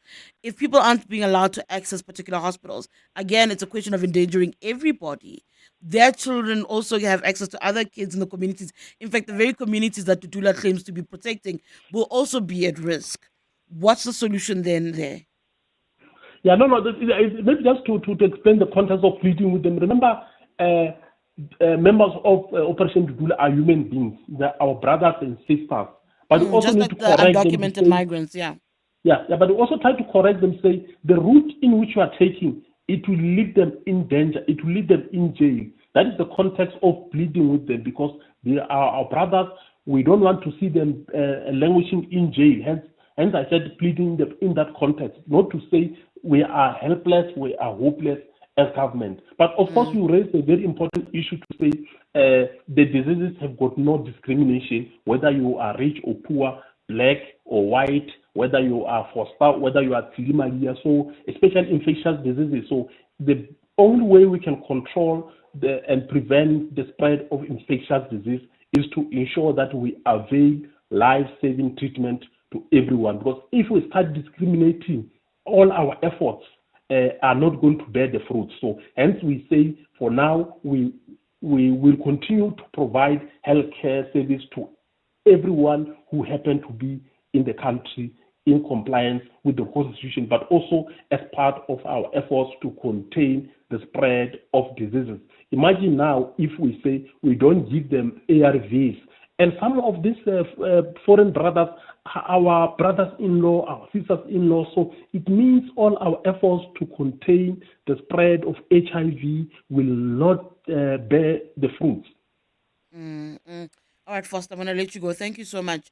Foster Mohale is the spokesperson of the National Department of Health, speaking there about Dudula. They're pleading with our brothers and sisters, saying that there are lawyers in the room and they recognize what the Constitution dictates and what it doesn't. To some of your messages coming through on the WhatsApp line, Matsiri, so if Section 27 was clear it wouldn't be a subject of different interpretations. It needs to be amended. That's one of the things that I question is, is the fight in the wrong place with Dudula? Should the fight not be in Parliament? But it's one of those questions I keep asking myself. Operation Dudula, another message coming through from Mukhadi Pela in Boksburg says Operation Dudula is a blessing for South Africans in the light of the irresponsible behavior of the government leaving borders porous. Operation Dudula should now move to other sections of society like education. It's time we have a referendum on Section 27 of the Constitution. Mukhadi, there's a national dialogue aimed at having you say these things so that they can be addressed as well. We're going to speak to Dudula in just a second. The Midday Report. Weekdays, 12 to 1. The Communications Workstream love a good government lexicon, briefing the media on the state of readiness to host the first national convention. Mandy, this whole issue around the national dialogue is a total waste of time and money. We all know what is wrong in our country. Dear Mandy, how can I join the national dialogue? I too would love a free flight to Pretoria, a lekker jol, an all expenses paid hotel. I'll take my Johnny Walker with 2 ice cubes. The Midday Report With Mandy Wiener. 12 to 1 on 702. 702. Keeping your business in business with the experts in business insurance. Business Insurance are industry experts in business insurance for general practice, dental, surgical, and other medical specialities. That's why over 100,000 businesses across various industries trust Business Insurance. When you claim, your excess is a fixed amount, not a percentage of the claim. Get a quick and easy quote today. Call 08600 60 000 or visit outsurance.co.za. Licensed insurer and FSP. T's and C's and information online. My family's struggling with snotty noses and phlegmy coughs. Oh no! Have you tried ACC? ACC 600 is a convenient one-a-day effervescent tablet from 14 years of age, or now also in a no-water-needed, fruity-flavored sherbet-like granules that dissolve in your mouth. Ideal for the on-the-go adult. Ask for ACC 600 effervescent or oral powder at your nearest pharmacy to get rid of the snotties and flemmings. And trust, if it doesn't say ACC, it's not ACC. Welcome to the future of well-being. On 4 September, the world's brightest minds in mental mastery descend on Cape Town for the first ever Mind Matters Summit at the CTICC. Join best-selling author of Solve for Happy, Mo Goddard, top neuroscientist, Dr. Tara Swart, and co-creator of the Human Growth Code, Christoph Faconia. And that's just the beginning. Olympic gold medalist Tatiana Smith and singer Lyra joins a lineup of South African champions, sharing the exact tools they use to rise, recover, and lead under pressure.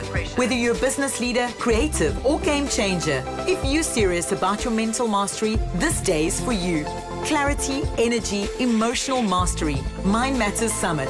Change your mind, change your life. Book now at mindmatters-summit.com. See you on 4 September. Proudly supported by Prime Media Cares. Looking for real ways to live greener? Then don't miss Green Tip of the Week, your weekly dose of sustainable inspiration from eco-entrepreneurs to climate champions. We sit down with the people making real change. Catch Green Tip of the Week every Tuesday on Afternoon Drive with John Perlman, 3 to 6 p.m., only on 702. Proudly brought to you by Volvo. It's safe to be brave with Volvo. Let's walk the talk. 702. All right, so as I said, we did speak to Operation Dudula as well. Spoke to their president, Zandile Dabula, about what they are doing. And again, for me, if it is not misplaced, taking the fight to the healthcare facilities, should the fight not be in Parliament? Take a listen. Thank you so much, pleasure having us joining you guys. So obviously we've been watching what's happening around care facilities in the country, but part of what's happened has now resulted in some of your taken into custody. So let's speak about members, Health Act, public violence as well. Just your reaction to that first. This is a very dodgy case where we've been also trying to understand what really the charges are, because they kept changing. The very first day when they were arrested, we were told that they were impersonating as immigration officers and SAPS members. and suddenly changed, just in few hours, and it was intimidation. And, trying to find out who is the complainant and, do we have a case number? And, that even the IO was very dodgy, couldn't give us information. And later on, I think a day after, we were then told that it's trespassing and public violence. So when we were still thinking, okay, so this is how we're going to, talk to our legal team about the charges, it then later changed to contravention of, the Health Act. But surprisingly, when we got to court, the only two charges that were mentioned there is trespassing and a public violence. I mean, how does one trespass in a public space? But that's a story for another day. Now we can see that there is like an effort to make sure that we are disgruntled, we are frustrated, so that we stop what we are doing. And I must say that there is nothing wrong that we are doing. We are not inhuman. Nobody would, take somebody off from bed when they're already being seen by a doctor. So that's the same reason why we say they can be treated if it is an emergency, but after being treated, if you are undocumented, they must hand you over to the law enforcers. But if you are documented, then you need to pay. But what we're seeing in these facilities is that there's no method of making payments. That's why we're saying they must go to private hospitals and pay for the services that they're going to be rendered at that particular place. And it's unfortunate that, in the struggle, we all understand that we will be arrested. Some of us will be killed. When you're fighting for a good cause, that's what happened. Even during the apartheid days, there are people who lost their lives. There are people who are still, limping today because of the injuries that they suffered. It's unfortunately that's part of the struggle, but it shall continue. But help me understand this. So some of the people that you are turning back, though, Zandile, would be people who are experiencing or suffering from what are communicable diseases. And those kind of situations, it goes back to communities. It spreads to the very South Africans that you say they're protecting. Because ultimately, South African children are not isolated from playing with children of migrants. We all share space. We all live together. And so you also endanger your own kids to some degree. So those considerations, as you turn people back, is do like having those thoughts about what the impact of some of the actions could be on the greater community that you're claiming to protect? Let's not just limit it to kids of foreign nationals not getting help and the contagious, health diseases that, children could carry and spread it across other children in the places where we live. Now look at it in this way where, a child of a foreigner had received a vaccination and is okay. And there comes a parent of a South African child that needs that very same vaccination and it's finished. Is that not going to be contagious to the other kids as well? It's the same thing. All we are saying is that we want our people to be prioritized. These facilities are public facilities. They should be servicing South Africans as they are the taxpayers. These people, if they want vaccination, if they want medication, they need to go to private hospitals. I mean, we've seen how the syndicate works. They go around different facilities, health facilities, collecting medication just to go and sell them in their respective countries. There's an old lady that would wake up at 4 a.m. in the morning to receive treatment. By the time he gets there, the queues are long. He's cut. The queue is then cut. He's turned back home on that particular day to come back tomorrow. Comes back tomorrow. I'm not talking about a 70-year-old granny. Comes back home. Comes back tomorrow to the same facility. He's then seen by a healthcare worker, whether a doctor or a nurse. He's seen by them. But by the time he gets to the pharmacy, the medication is finished because somebody had collected that medication to go and sell it in Zimbabwe. It's not fair for us South Africans. I think in every time when we do these things, we should also think about an ordinary South African who does not have a medical aid, who goes and queue as early as 5 a.m. in the morning just to receive medication, and they don't get the medication because somebody decides to steal it and send it back home and run a business with our resources. You were meant to meet with the health minister. I think you wanted a meeting. Did it happen? What was discussed? The meeting happened, and part of the discussions is that we really need to rope in immigration. No matter how many times, we tried reaching out to Leon, but he would not even return our calls. So that's where the main issue is sitting. Because if you could remember that Dr. Aaron Motsoaledi, when he was still the Minister of Immigration, he also tried. I mean, there was a white paper that people could participate on. And by the time, it's still sitting on the president's desk as we speak. By the time he was supposed to do a bill on it, and then he was then removed from being a minister of Home Affairs, and now he's at the health department. Now, even there's no consistency in that parliament, because somebody would deal with such an issue, and by the time he needs to implement that, he's shifted to another role.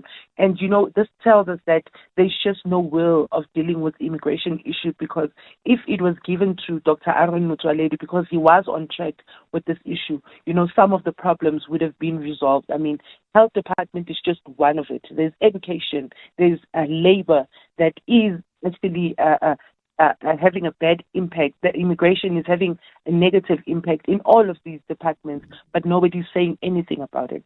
Are you saying the health minister is sympathetic to your cause? He is. I mean, he has always been. Even before Operation Dudula was born, you would hear him talking about the influx of non-South Africans or foreign nationals in our country, and even before Dudula was born. But obviously, that's probably his own personal views as a person, and he's not being supported by his fellow colleagues. That's the same reason why there is pushback, because if he was supported, then the issues would have been resolved years ago. I mean, he's been talking about these things for probably the past 10 years, and everything that he had tried to draft and, try to implement, by the time that it needs to be, at the final stage, he's moved to a different department. So, unfortunately, we have a very arrogant government that will not listen to its own citizens and the outcry out there, because South Africans are complaining about the immigration issues in this country, but the president of this country decides to keep a blind eye and say nothing about it. If I'm correct, though, you'll correct me. If I remember well, Dudula had gotten into talks or an agreement with the Patriotic Alliance, right? Into the elections last year. Yes, correct. Why isn't it that Dudula's taking some of these to the PA so that it can agitate for you, one, in the GNU, but also that it can also put on the table in Parliament bills? Because I do know you've tried to march on SERI, you've tried to march on the Human Rights Commission, and I think both organizations say you're knocking on the wrong door. The issue that you're trying to address lies with the Constitution, and so you're seeking a political solution. You speak about the health minister and what he tried to do. You've got views about the president, but you also have allies, supposedly, in the GNU via the Patriotic Alliance that has publicly shared views very similar to yours. You could also have them agitating both in government and in Parliament. Why isn't that happening? So you would know that, since the inception of Operation Dudula, it's 5 years now, we have been marching to different departments, submitting memorandum with a list of demands. Those demands are saying that we need to deal with our porous borders. The immigration is a crisis. Immigration is a crisis in this country, and we really need to deal with it. The last resort was when we actually marched to the Union building, marching to the president, gave him a memorandum, but decided not to even respond. So, there's no revenue that we have tried. Patriotic Alliance, yes, we voted with them because we wanted to strengthen the voice of the patriotic voice inside the parliament. But remember that Patriotic Alliance is also, a political party on its own, and you can't really dictate. Yes, you can have an agreement, what you want needs to be done, but once they get there, it's all about them. But that's a story for another day. We're going to have a media briefing soon where we're going to be inviting you and also, unfolding our relationship with any other political parties or alliance partners. All right, thank you so much. It's a pleasure. All right, that's a conversation I had there with the Dudula President, Zandile Dabula. What is your take on that? I'm seeing a lot of messages around that. I'll share some of those after these headlines. For now, though, let's cross over to Sfiso. Headlines. Thanks, Tshidi. Good morning. Residents occupying a block of apartments in the Germiston CBD are being evicted on the East Rand. Their belongings are being removed by men clad in reflector vests. It's understood that occupants at Farrow Park have been protesting for allegedly being evicted from the block of flats. The city of Ekurhuleni says it obtained an eviction order in June to remove the occupants for failure to pay rent to the metro. Some Eldorado Park residents have gathered outside the Protea Magistrates Court calling for justice for a 4-year-old girl whose parents are charged with her rape, murder and abuse. The couple are appearing in court for their second bail application today. Community members discovered the little girl beaten and bleeding in her home on Wednesday. She later succumbed to her injuries in hospital. And violence has again flared up between the Congolese army and the M23 armed group in Eastern Democratic Republic of Congo despite a peace treaty. Kinshasa and the M23 signed a declaration of principles last month in which they committed to a permanent ceasefire following the signing of a peace agreement between the DRC and Rwanda in late June. Those are the headlines. This EWN and more at 11 or as it happens. EWN Traffic. Traveling on the N3 North, please be on the lookout for roadworks taking place right as you approach the Van Buren Road exit, while in Isando, more roadworks are taking place along the R21 South, right near Barber Road. Delays coming out of the Ora Tambo interchange.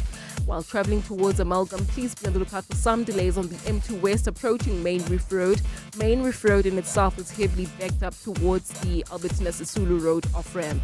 If you're traveling in the city of Tshwane, I'm seeing some delays on the R21 North approaching the Flying Saucer interchange. The N1 North is also backed up towards Bota Avenue, so please be on the lookout there and drive with care. In Alberton, some delays on the R59 South. This is between Nelson Mandela Avenue and the Swarth Gopis Road. I'll have your next traffic update at the top of the hour. Stay tuned. There's more EWN on air, online, and on the EWN app. 702 Let's walk the talk on 92.7 and 106 FM. Welcome back. It's 10:33. Tshidi Madia in for Clement Manyathela. I just want to put just some of your views across because there's been lots of reaction to the conversation that we're having. We're discussing Dudula and what it's been doing. The operation to remove illegal immigrants from the healthcare facilities across parts of Gauteng. I said we're seeing it outside of Gauteng. I'm going to play a few of your voice notes and then I'll read some of the WhatsApp messages. Hi, Tshidi. Just a little bit of a response for the Operation Dudula protests. And the minister or the health department and what they're doing about it. For example, if somebody comes into the hospital with gunshot wounds and they're treated, I'm sure the health officials that treat this person notify the police. I think the same with abuse. They notify the police and a case is opened. Or can't they do the same? If an illegal immigrant comes for treatment, can they not now call immigration officials to say, okay, look, we've got an illegal person here?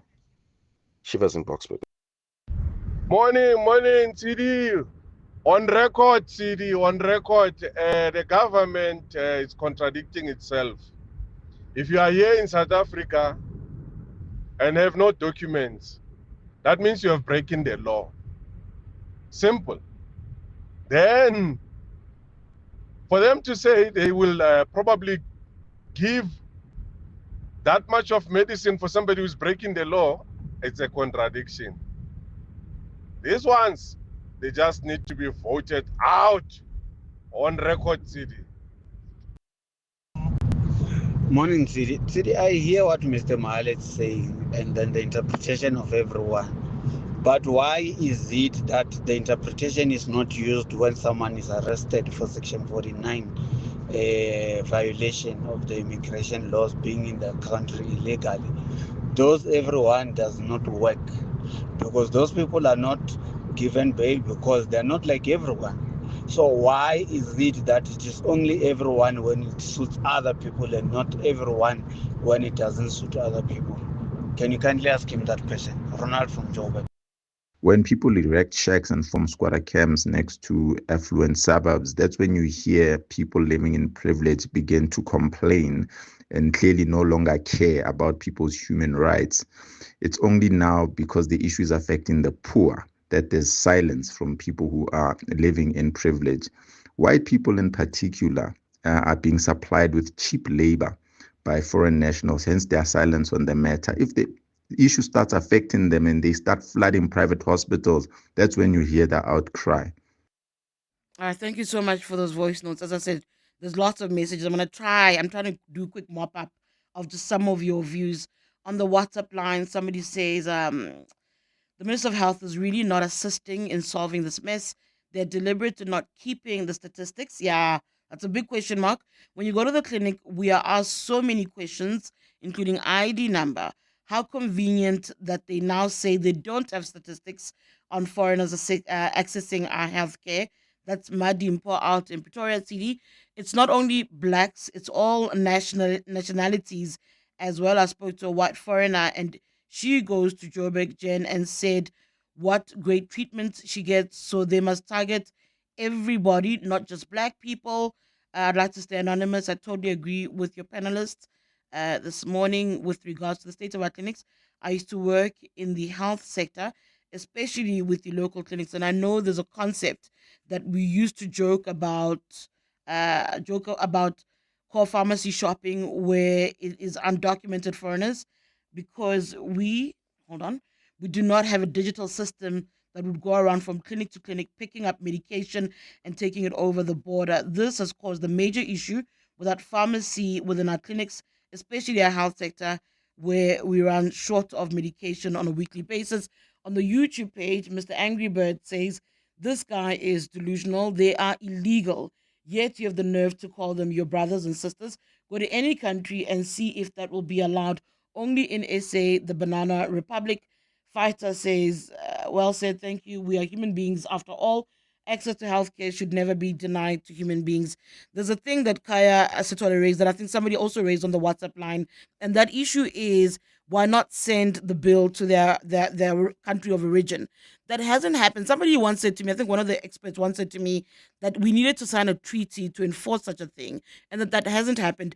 During the era of David Makura as Premier of Gauteng, you'd complain that you'd send bills to neighboring countries and that they go unnoticed. Of course, if you've signed nothing to enforce that, the money that you rack up treating people from outside of your country is being paid. If you're not going to make sure that the assurances, why would you expect them to do anything about it? So thank you for that. And then I think lastly, very last point on this is, again, going to something that Kaya raised. If you are here illegally, that in and of itself is the first breach and the ultimate breach, right? That's where the law has been broken. Thank you so much for all your input. I want to speak now about Triple BEE and the Democratic Alliance. You're also allowed to comment and to engage in that conversation. 011-883-0702, 072-702-1702. But first, let's take a breather. The Money Show. Weekday evenings at 6. Confirmation now from Stats SA. It's going to change the questionnaire it uses when it asks people if they are working or not. And that, of course, determines our official unemployment numbers. Why don't we have an expanded definition of employment which says these are people who are not looking for a job and maybe they've actually got a very successful informal business. So we need to define that. G.G. Elcock, the author of the book Akazinomic. The Money Show On 702. Let's walk the talk. The Money Show with Stephen Curtis is brought to you by ABSA CIB, equipping you with efficient and secure cash management solutions for your business. Your story matters. ABSA is an authorized FSP and registered credit provider. Your art gallery is a space where creativity meets emotion, from thought-provoking exhibitions to work that inspire. They showcase talent that deserves recognition. Every visit leaves you seeing the world differently. Now's your chance to say, I see you. Vote for them as Gauteng's greatest art gallery at primediaplus.com. Voting closes 27 August. Make it count, because Gauteng isn't just the hub of business, it's the home of excellence, and excellence deserves your applause. Gauteng's greatest awards with 702, powered by Yoko. Do not be fooled. Smoking kills. Across the globe, more than 8 million people die of tobacco-related diseases every year. During the broadcast of this radio advert, which is only 60 seconds, 16 people would have died from tobacco. Quit smoking and vaping. If you cannot resist this lethal habit, please protect non-smokers and children. Do not smoke or vape in public places or near children. Inhaling any tobacco product, whether through smoking or vaping, can cause cancer, birth defects, heart, lung, and oral diseases. All tobacco and related products are harmful to your health. This message is brought to you by the National Department of Health. Meet the new Samsung Galaxy Z Fold 7, re-engineered to be our thinnest and lightest foldable yet. Move with confidence, powered by an ultra-sleek, ultra-slim design that adapts wherever life takes you. Open your world to expansive screens, seamlessly crafted for work and play. It's innovation that fits your pocket. Upgrade to the new Galaxy Z Fold 7 and get double the storage on us. Hurry, offer ends 31 August. T's and C's apply. 702. Let's walk the talk on 92.7 and 106 FM. It's 10:42. You're listening to the Clement Manyathela Show. Tshidi Madia in for Clement. Did any of you watch the DA media briefing yesterday? I think it was a big one. The DA, of course, proposing sweeping regulatory reforms in order to establish a business-friendly environment. Of course, the vision, the view. And we all have to want to buy into the idea of economic growth. This is their input towards economic growth, citing the failure of transformation policies, speaking yesterday that, they take issue to the issues such as broad-based Black economic empowerment, expropriation, employment equity. These three have been cited by the DA as hurdles to economic growth. So they put down their own alternative of what the way forward is. We speak now to the DA's national spokesperson, Vili Okamp. Vili, good morning. Thank you for joining us. Tshidi, always nice to speak with you. So let me try and understand this. So the DA has no issue with transformation in and of itself. It is these two attachments to transformation that the DA think are a hindrance to growth. Is that it? Absolutely, Tshidi. Transformation should take place. But if we look at the history, it is clear that what government has been doing over many years did not work. Over the last 15 years, the GDP per capita has shrunk by 10%. Unemployment has climbed from 22% to nearly 33%. And if we take the people that are discouraged for seeking for jobs, the real unemployment rate grew to 43%. Now, if you look at those figures, you've got to ask yourself whether the efforts of government to really do transformation, whether that worked. And it is clear by these statistics that it did not work. So now the question is, what must we do then? The plan is to target the three major roadblocks which are holding our economy back. And as you said, it's BBBEE, employment equity, and the Expropriation Act. BBBEE and racial quotas have failed. And together with the expropriation without compensation issue, it creates an environment that deters investment and growth and job creation. We've got to enable companies to come and invest with confidence in our country. If we get foreign direct investment into our country, it will assist us in growing the economy, which will assist us in creating jobs.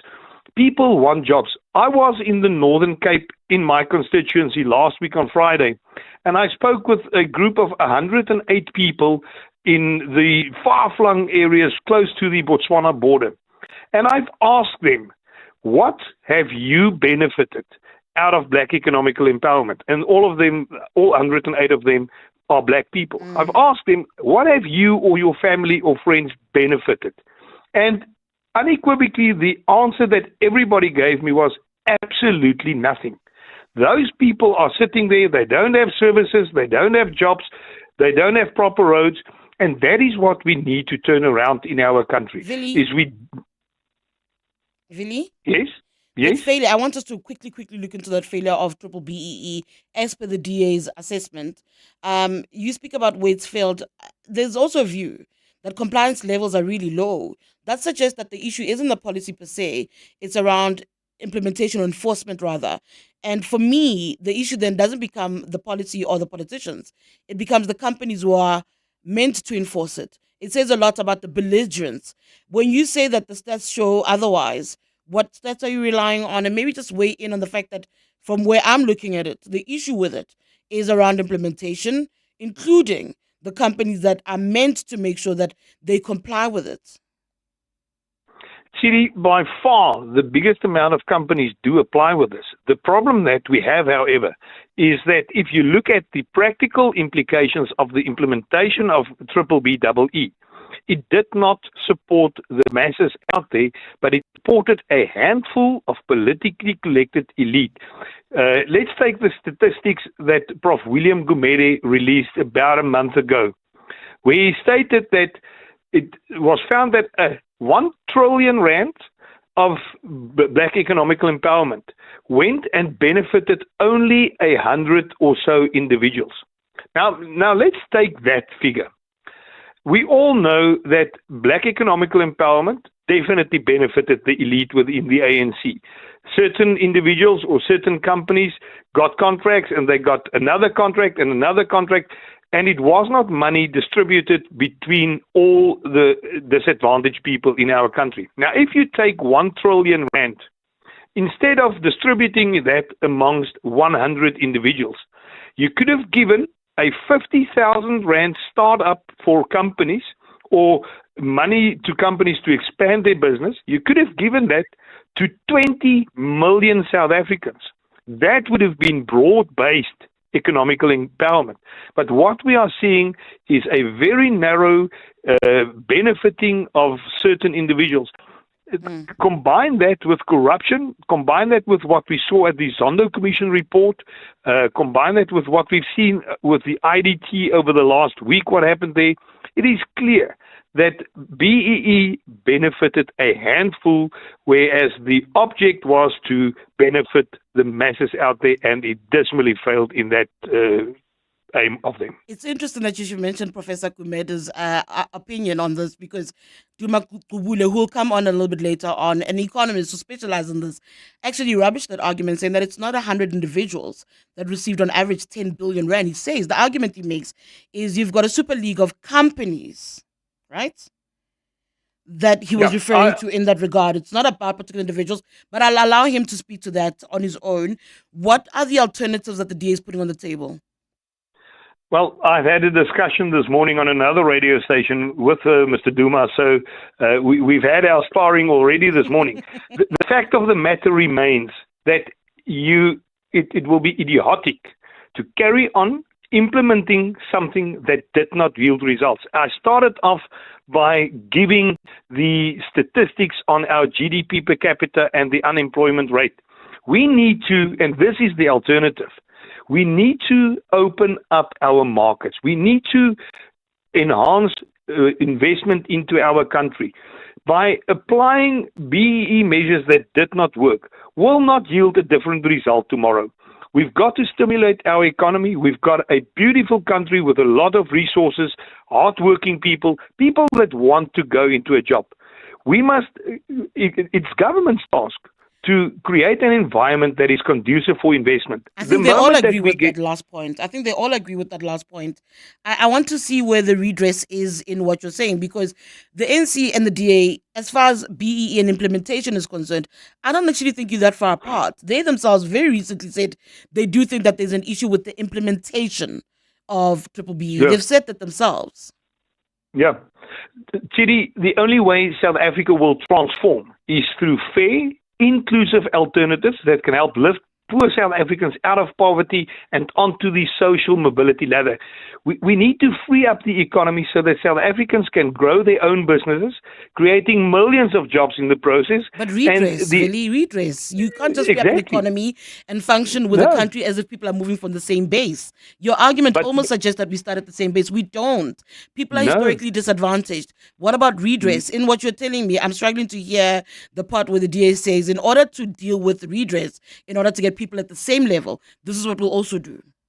Tshidi, not every South African want to run their own business. You've got people that want to work. You've got people that have got different opinions of what they want to do. But we must create the environment. Government must create the environment for the private sector to thrive so that the private sector can do job creation and grow our economy. The moment that the economy grows, you've got more people into a job. The moment that you've got people in a job, you've got less people dependent on social grants. People can pay for their children to go to school. So what the DA is saying is that it is not government's job to create jobs. It's government's job to create the environment so that the private sector can thrive. And same language there. And if you then look at the private sector, how the private sector has grown in South Africa, there's a lot still to be done. But redress needs to take place. We need to transform the country. But it should not be based on your race. You've got rich and poor people in every sector of society. We must uplift all South Africans. And we must look at doing redress of the wrongs of the past. We should never repeat those wrongs. But if South Africa is going to survive in the economic framework, we need to grow the economy. BEE will not help us one bit if this economy is not growing. Vili, how does the DA make sure that it avoids the trap that we've seen the ANC fall into? Part of the criticism around triple BEE is that the elite have greatly benefited. How does the DA maneuver that? That's my parting shot, really. Well, firstly, you should never be benefiting just because you're a card-carrying member of a certain party. We can take something as small as EPWP jobs. We know in how many municipalities you only get an EPWP job if you are a member of the ANC. That should never be the case. One should be fair.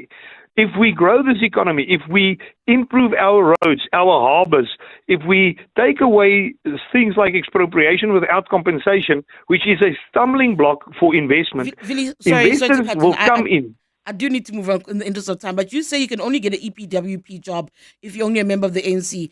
EPWP falls under a portfolio handled by a DA minister. You are in government. When you make this argument, when you are in government, Tshidi, the reality is in the past, in Kuruman, the town that I come from, Gauteng municipality, we all know that that is the case. What we are doing in the Western Cape is working on a lottery system where your name goes into a hat and people get picked up randomly for that, not the benefits. And we all know that that is the case. We can't talk away from it. To actually change it as opposed to being on the sidelines. Vili, I'm going to leave it at that. Thank you so much. And we are changing that, Tshidi, but thank you very much. Thank you. Vili Okamp is the national spokesperson of the Democratic Alliance. I am looking at the clock. That's why I'm panicking. I'm running out of time. I want to bring in now independent economist Duma Kubule, who's kind of weighed in, as I said, on that issue that was being put forward around triple BEE by Professor William Kumede. I hear, Duma, good morning, welcome. Thank you for joining us. I hear you've already sparred off with the DA. I did want to get your thoughts very quickly on what they put on the table yesterday, the alternative. 3 issues, according to the DA, hinder economic growth. Well, okay, so let's start here. First of all, the DA must stop citing fake statistics of the professor. He said 1 trillion rand has been given to 100 individuals. A quick sense check means that 10 billion, they each received an average of 10 billion rands. So anybody who's familiar with the topic knows that that is complete rubbish, and I don't understand why such nonsense gets repeated in the media when it's patently untrue. I've done the research on these ownership statistics, and that is definitely not true. Yeah, and I don't think so. It just makes everything they say after that not credible. Yeah. I mean, that's also why, Duma, you're brought on, though, by the way, because you're the experts, I'm not, and I want to be able to demystify No, some of the things it's that are being such an said. honor. Such an honor. First time I've been interviewed by you. Yeah. Very quickly, though, Triple BE's criticism, though, it is with fault. It's not without fault. That's a Without a doubt. Yeah. As it stands, though, what does need to be done as far as Triple BE is concerned? The criticism, as we all agree, is warranted. The ANC itself recognizes that. Is the issue implementation of policy? What needs to be done to strengthen it so that it's actually able to be impactful? Yes, that's a very. So, Tshidi, first of all, there's a problem with the measurement of the data. There's too much fake statistics flying around. So, there's a review of the BE codes of good practice. We have to measure what is actually happening. There's what I call a voodoo system of measuring BE. So we need to have something that's credible, that makes more sense. And I think it's the number. So we must be measuring the same thing, because you're seeing all these different studies that are coming up with different figures. Yeah. All right, so I'm unfortunately have to leave it there, but I think it's an important point that he makes there, Duma Kubule, who's an independent economist. I think it's an important point that we need to start, if we're going to measure this thing, from the same point to understand its impact, positive or otherwise, because we're not reading the same thing, are we? Clearly we are not. Thank you so much for both our guests, Vili Okam from the DA and, of course, Duma Kubule, who's an independent economist, on the DA's proposal to have a wholesale change of some of these reforms in order to help unlock economic growth. Local entrepreneurs don't just deserve your business, they deserve your applause. Gauteng's greatest awards with 702, powered by Yoko. That's right. We now look, of course, at Gauteng's greatest as far as pizza is concerned. Remember, you can go to primemediaplus.com to vote for your favorites. Here are the nominees: Cafe Picobella Trattoria, Cheese Louise, Nab's Pizzeria Napoletana, Pizza Baby in Linden, as well as Delta Cafe. I'll repeat them: Cafe Picobella Trattoria. Ooh, some of these names are difficult. Cheese Louise, Nab's Pizzeria Napolitana, there it is, Pizza Baby Linden, and Delta Cafe. Your pizza's hot. Your service should be too. Yoko Counter, the smartest tool you'll ever own, keeps your spot running fast and smart with real-time sales, stock and staff tracking. From dough prep to final slice, you have total control, saving you hours of time and money. Ready to upgrade to Yoko Counter? Go to yoko.com. These are the businesses you believed in. These are your finalists. Voting opens at 6 a.m. on primemediaplus.com, and it's your chance to help crown the best of the best. Keep listening to 702 throughout the day as we reveal more names in the running for Gauteng's greatest with 702, powered by Yoko. Bongani Bingwa, 702 Breakfast. Weekday mornings, 6 to 9. If these groups are allowed to take the law into their own hands, however justified their frustrations may feel to them, and increasingly as this thing spreads, it does appear to me that we're not acting with enough decisiveness on this issue. What happens when they start going into people's homes, into schools, demanding identification, dragging people out of their places of work? What happens when this thing explodes? Bongani Bingwa, 6 to 9. On 702. Change will give you blisters. You can wear it in, or it can wear you down. It's exhausting, uncomfortable, pushy. Change is work. Change is motivating. Change is ambitious. Change is the finish line that always moves.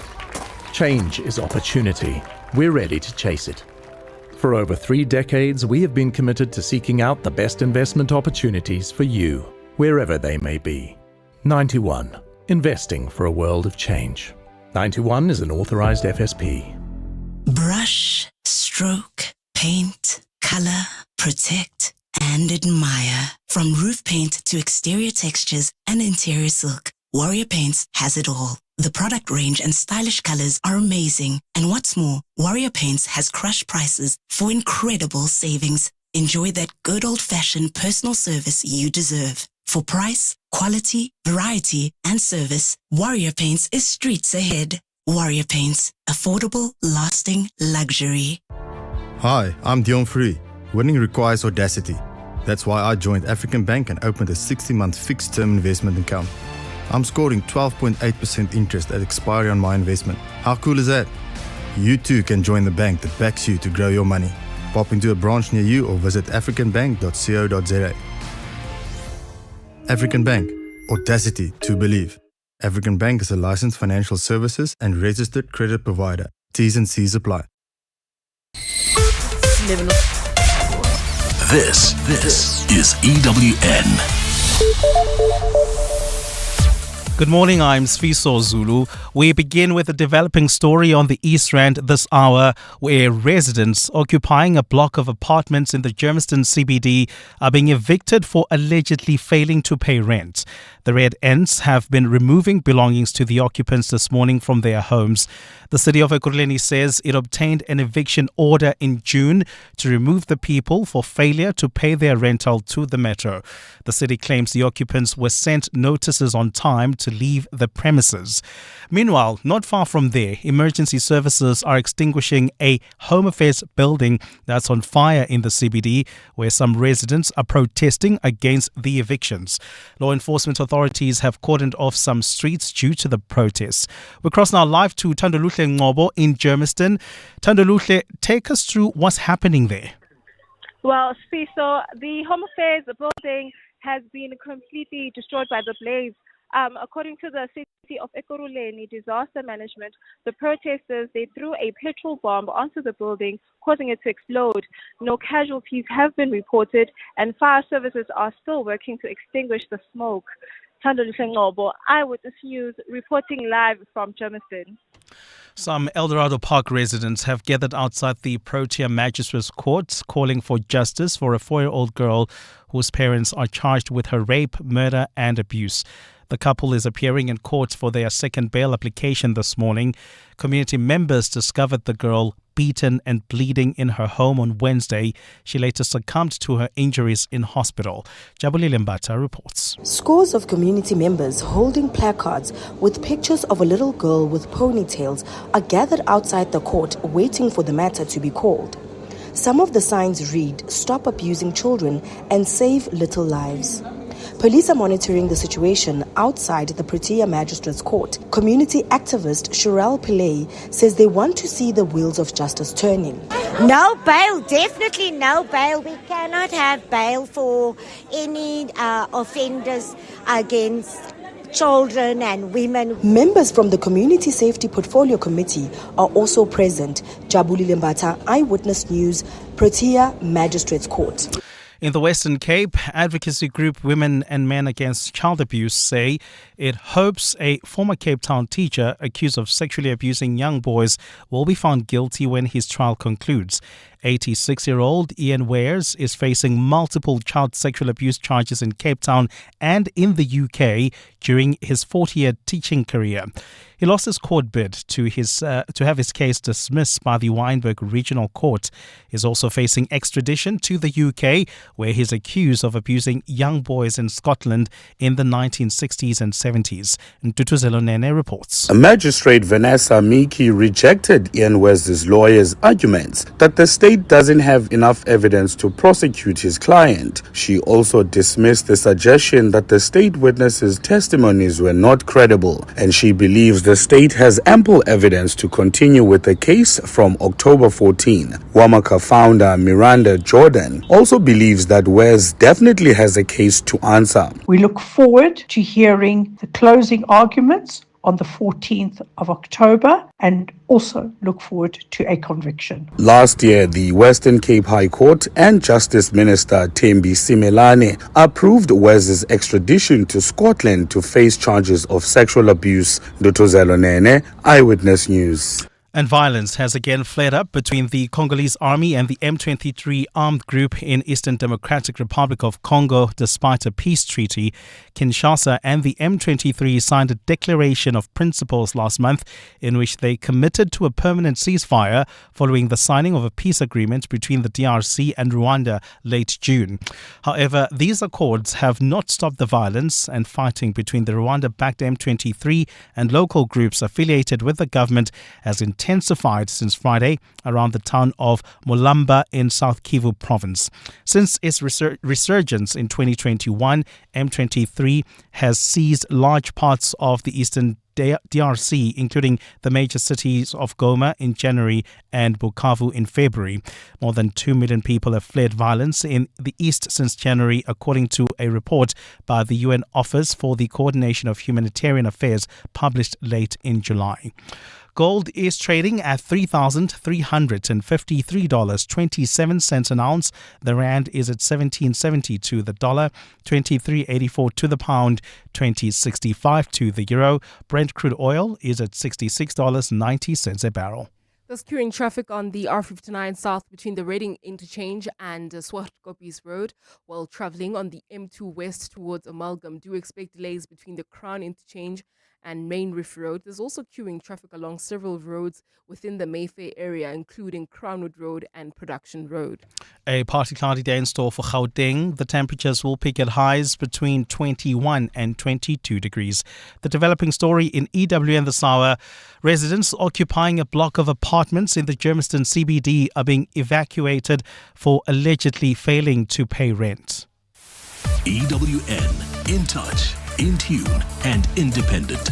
For the latest, visit ewn.co.za or download the EWN app.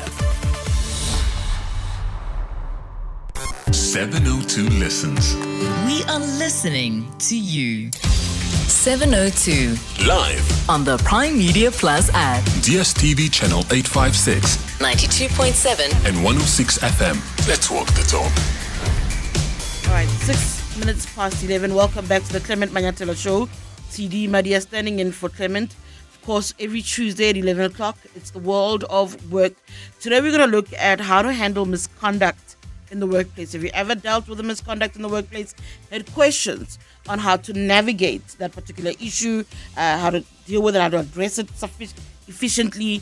Our expert will be joined in just a few seconds by Ryan Anderson, who's CEO at his labor law executive at LabourNet, and we'll have a conversation about these particular scandals. I think about astronomer a little bit. Until very recently, we didn't know what it was, and I think there were a lot of questions about why was the CEO in trouble if he was caught at a Coldplay concert cheating. So we'll have that conversation because clearly there are things like morality acts and what do they mean. So we'll find out a little bit more in just a short while. You can engage, you can ask questions, you can comment as well. 011-883-0702 if you want to call in and speak to our expert. 072-702-1702 if you want to send a voice note or comment or give us your experience about whether or not your workplace has handled a misconduct scandal and how it was dealt with. 702. World of Work. In today's fast-paced and hyper-connected world, the line between personal choices and professional consequences is thinner than ever. Of course, I was speaking now about astronomer. Until very recently, we had no idea what astronomer was, but it was an international scandal involving the CEO and head of human resources at the tech company. It sparked a global debate about leadership, about ethics, and about accountability. While the incident unfolded thousands of kilometers away from us, it also raised questions locally about our workplaces and the impact of personal actions even outside of the company and whether or not those would matter. That's the conversation we are having at this moment. I'm joined now on the line by Ryan Anderson, who's a labor law executive at LabourNet. Ryan, good morning. Thank you for joining us. Hi, good morning, Tshidi. Thanks for the invitation and honored and privileged to be a part of your show. Thank you so much. So let's look at what is legally expected and what South Africa's laws say as far as this issue is concerned. What qualifies as misconduct? By definition, misconduct in the workplace, what does the law say here? So in the very general sense, misconduct is any behavior or conduct from an employee that breaches a workplace rule, standard or legal obligation. So it's essentially employees putting a foot wrong in the workplace. These rules would either be formulated in a written document, such as an employment contract or company policy, disciplinary code, or they could be implied and tacitly accepted as the commonly accepted way of doing things or required standard of behavior in an employment space. And these carry more weight the more senior you are. So if you're a senior executive, a CEO, what are the implications or expectations on people who carry higher office in the workplace? For sure, and absolutely. And I think the case that you mentioned in your introduction has just shone the light on how significant and how much higher the stakes are when CEOs misbehave themselves. CEOs are essentially the face of the company. They're meant to set the tone for culture and ethics. So when they misconduct themselves, there's a little bit more on the line. Definitely. I mean, I still can't get over that particular issue. I remember having a debate in our own newsroom about why would a CEO need to step aside, step down in a situation like that. And for me, I kept thinking about the morality clause, and that morality clause issue I took from, I think, a movie somewhere, but I'm sure you're going to shed more light on what that is. But in terms of the Labor Relations Act itself and the guidance it provides, you said that you could be in a written contract. How does it guide companies in terms of dealing with misconduct? What is stated there that must be considered for senior management? Well, a movie is an interesting reference point, but fortunately we have got legislation in place that regulates and provides more sophisticated frameworks for us to follow. So the Code of Good Practice in the Labor Relations Act clearly details misconduct and processes that companies need to follow when employees misconduct themselves. In this particular case, it was a very interesting one because you've got the office romance on the one side and the rights of an individual to integrity and privacy. But as soon as this starts to impact on the workplace, you've also got to look at the prerogative of a company to manage risk and to maintain professionalism. And the fact that we in South Africa are still talking about this global incident just again reiterates the impact and the significance of what something like this can do to the reputation of a company. In my defense, Ryan, about the movie reference, I'm not the expert. You are. That's why you're here to help us out. The issue of procedural and substantive fairness, that's also something that you kind of hear about these processes. When action is to be taken, maybe let's take a step back. Determining the action that is to be taken, what considerations are taken then in light of the contract that the CEO would have signed, in light of the company's own disciplinary code of conduct? Yeah, let's maybe use this case as an example. Although it happened in America, we'll apply it to South African legislation.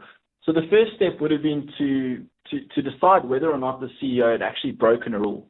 So for it to be quantified and defined as misconduct, there would have to have actually been a breach of some form of workplace rule or legal obligation that the CEO misstepped. So the first point of call would be to assess whether this had actually been contractually agreed to or regulated through some or other company policy. And if that was the case, a company would be able to take action against the individual. But even if it wasn't put in any written document, there is still a fiduciary duty on an employee and specifically a CEO of a company to act in the best interest of the company and to refrain from any actions or conduct that may cast the company's name in a negative light. And practically, I believe he's a married man and the other individual involved also married. And practically, the implications of engaging in that sort of behavior, unfortunately, he was caught in the Jumbotron. But even just going out in a public space and engaging in an affair as the face of the company and putting a company at that sort of risk could be seen as a breach in that fiduciary duty. Isn't that where that idea of a morality clause also comes from, where CEOs are expected to behave in a particular manner? The more senior you are, you're expected to behave in a particular manner because, as you said earlier, these are the faces of the organizations. 100%, and there's a responsibility on a CEO to set the tone for the company, the ethical tone, set the culture, live up to those standards, and there's a lot of individuals following them. So 100%. That morality and breaching that is definitely, it hinges on the trust relationship with the individual. And then looking at the South African example again, Ryan, what are the board's options on the table when they are confronted by a situation like that, where a CEO's personal behaviors damage the company's reputation? What considerations would they have? What options do they have on the table? Well, look, let's put it within the South African context. So they would, as much as we've agreed that the conduct is untoward and there's consensus on the fact that the CEO had misconducted himself, within the South African context, he would still be entitled to the rights afforded to him in the Labour Relations Act. And that means that he would be entitled to a fair disciplinary process, be entitled to have the opportunity to present a case and to defend himself through a formal disciplinary inquiry. So those processes would need to unfold. I know in this particular instance, the CEO decided to step down. And in many cases, these high-profile cases do result in a resignation or some form of a mutual separation. But if they can't reach an agreement on that, yes, a company or a board would subject the CEO or the individual to a formal disciplinary hearing, which could result in a dismissal. Dismissal. Earlier, I think I had touched on it, and I think in a way you've kind of described it, because the process in and of itself, that's where the idea of procedural and substantive fairness will come into play, is how they handle the matter if it does go to a disciplinary hearing. Yeah, 100%. And I think from a procedural point of view, to maybe break down the steps and processes that would unfold, is the board would most likely suspend the individual due to it being so high profile and the imminent risk that an individual like that might present to the company staying in this sitting role as CEO. The company would put a formal notice to attend a disciplinary hearing in place with charges. In this case, the charges would probably relate to bringing the company's name into disrepute, conduct untoward, and talking to the reputational damage that the company can face as a result of this. And then, as I said, a formal disciplinary inquiry where parties would be given a fair opportunity to present their case. Remember, guys, if you've got questions for Ryan around misconduct, if you've seen it playing itself out in your workplace, got questions, you're curious about it, you can call in. The number to call in is 011 883 0702 072 702 1702. Have you ever had misconduct involving a senior manager in your workplace? If you are in management, how do you handle misconduct within your ranks? What are the things that you've done in order to manage that kind of behavior and to address it efficiently? Please feel free to call in and to weigh in on the conversation. Ryan, earlier on you mentioned the Jumbotron. Obviously he was caught at a Coldplay concert. We are in a digital era. The minute you step outside of your homes, you're pretty much at risk of going viral.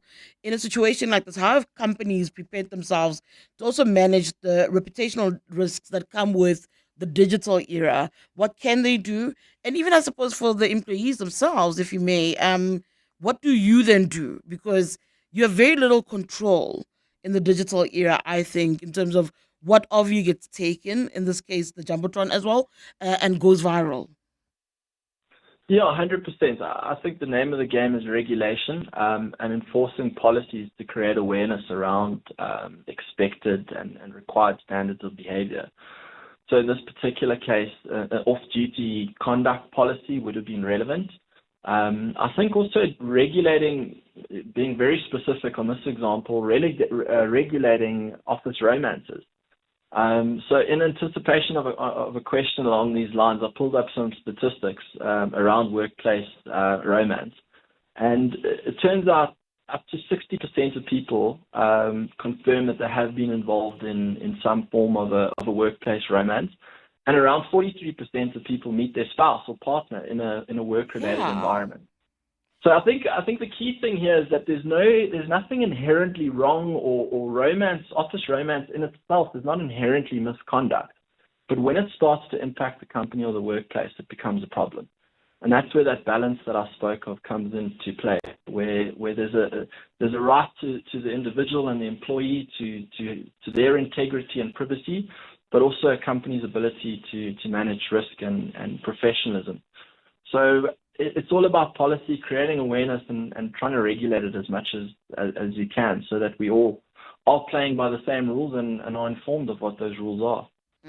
That's a very interesting part, and I'm glad you brought this as well, because so many people do meet their partners in the workplace. We're in conversation with Ryan Anderson, who's a labor law executive at LabourNet. We're discussing the issue of misconduct in the workplace. How do companies manage this? What are your experiences? Feel free to call us as well. Have you seen misconduct taking place at your workplace and looked at how your company addressed the scandal? Have you ever been involved? Are you a manager who's also trying to manage the issue of misconduct? If you've got questions, we've got a guest on the line who can help you with that. We'll also love to hear your stories as well. But let's take a quick break. Dreaming of your next getaway? Whether it's a sun-soaked beach escape, adventure-packed tour, or luxury cruise, Flight Centre is your go-to for travel. From flights and hotels to tours and cruises, we've got it all. Plus travel insurance for peace of mind. If you want the best deals, you can save more by taking advantage of our Bundle Plus Save offer. Plan your trip today at your nearest Flight Centre store or visit flightcentre.co.za. Flight Centre, your centre for travel. Do you know what's hiding behind colourful packaging of unhealthy food? Big food companies target children with unhealthy packaged foods that hide high levels of sugar, salt, and fat, which could lead to heart disease, diabetes, and hypertension. But the truth is hidden from consumers. Front of package warning labels are a proven solution to help consumers make informed decisions.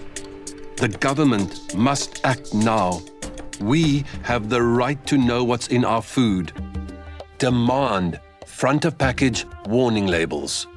Sign the petition on heala.org, HEALA.org, by 30 September. Okay, truck 7, that has 0 warning lights. Truck 8, it's just been serviced. I guess we're running like a well-oiled machine. Where would I be without MyWay's comprehensive cover for my vans and trucks? Plus, cover for my customers' orders with goods and transit insurance. I guess we'll never know. Visit myway.co.za or dial 0860 64 64 64 and get a quote today. MyWay is a licensed non-life insurer and FSP. T's, C's and standard rates apply. MyWay. Live your way. Franchise your future with the vision to invest, the mindset to follow a proven system, and the drive to grow something of your own. Meet the minds behind smart investments and proven franchise success on Franchise Your Future with Tshidi Madia, brought to you by Cash Converters on 702. Plus, you could win 10,000 Rand to kickstart your journey to franchise your future. Hit primemediaplus.com now. Then every Tuesday from 1 p.m., catch Franchise Your Future on Afternoons with Tshidi Madia, brought to you by Cash Converters. Your money, your momentum on 702. Let's walk the talk. Local entrepreneurs don't just deserve your business, they deserve your applause. Gauteng's greatest awards with 702, powered by Yoko. That's right. We are now looking at your greatest. We're looking at your greatest. We're looking at your greatest galleries in Gauteng. 3 nominations have come through. Atili Gallery, Mufullo Art Center and Bapedi Hall in Soweto, as well as Trent Gallery. These are your 3 nominations, of course, for Gauteng's Greatest with Yoko. Looking at art galleries, I'll repeat those nominations. Atili Gallery, Mufullo Art Center and Bapedi Hall. Trent Gallery. Remember, you need to go to primemediaplus.com to submit your votes. Everyone knows them and loves them. That little blue card machine company, Yoko, they've been powering 200,000 businesses across Mzansi for almost a decade, and now they're set to grow some more. Introducing Yoko Counter. It's the smartest tool you'll ever own. No more stacks of slips at the end of the day. Get real-time recons, manage stock, staff, all from one sleek device. Go to yoko.com to order your Yoko Counter today. These are the businesses you believed in. These are your finalists. Voting opens at 6 a.m. on primemediaplus.com, and it's your chance to help crown the best of the best. Keep listening to 702 throughout the day as we reveal more names in the running for Gauteng's Greatest with 702. Powered by Yoko. 702. World of Work. It's 11:24. You're listening to the World of Work feature. We're in conversation with Ryan Anderson, who's a labor law executive at LabourNet. We're discussing misconduct in the workplace. I did say you can call in, put questions to our guest. Ryan, I've got a couple of questions for you. We'll go to Busi in Ekurhuleni. Good morning, Busi. You want to speak to Ryan? Yes, morning. We have an issue at work where there's a policy that says lending and borrowing of money in the workplace, it's not allowed. But then it seems most of the employees were not aware of it. And they've been borrowing and lending each other money. But the policy refers for self-enrichment. But these employees have been borrowing each other money and paying the money back. Will that be also regarded as a misconduct? Because the culture allows it and it's been happening, but apparently they were not aware of it. All right. Thank you so much, Busi Nekuleni. Thank you. Ryan, I mean, that's an interesting question because it sounds to me that people are helping each other out financially, borrowing and loaning each other money. However, there is a policy in place. The culture's developed, but there's a policy. How should companies navigate that? Hi, good morning, Busi, and thank you for the question. So I think it comes down to why the policy was put in place in the first place. So my assumption would be that it's the borrowing and lending of money amongst employees has, in some shape or form, started to interrupt or affected the workplace in some way, and that's why the company decided to put that in place to regulate it. A company wouldn't be able to just put rules in place and arbitrarily enforce certain standards. They've got to be reasonable and valid. So I think the core of your question would come down to that: is why was this enforced in the first place? Were there some issues? Were there some problems that between employees that were maybe spilling over into the work environment and creating a disharmonious environment? Busi, maybe I'm going to throw the ball back in your court and ask whether that is the case. She's dropped the line, Ryan. She's kind of left us. She just left you with that question. She dropped off. Yeah. Well, then I'll leave my response open-ended. So essentially, it comes around. Companies have got the right to enforce workplace practices and policies, which will lead to good governance and a harmonious work environment. And as long as they're not arbitrary, as long as they're reasonable and valid, they are within their rights to do so. On the WhatsApp line, a message for you. Do all employees have a fiduciary duty? I thought this applied to board members and senior executive employees only.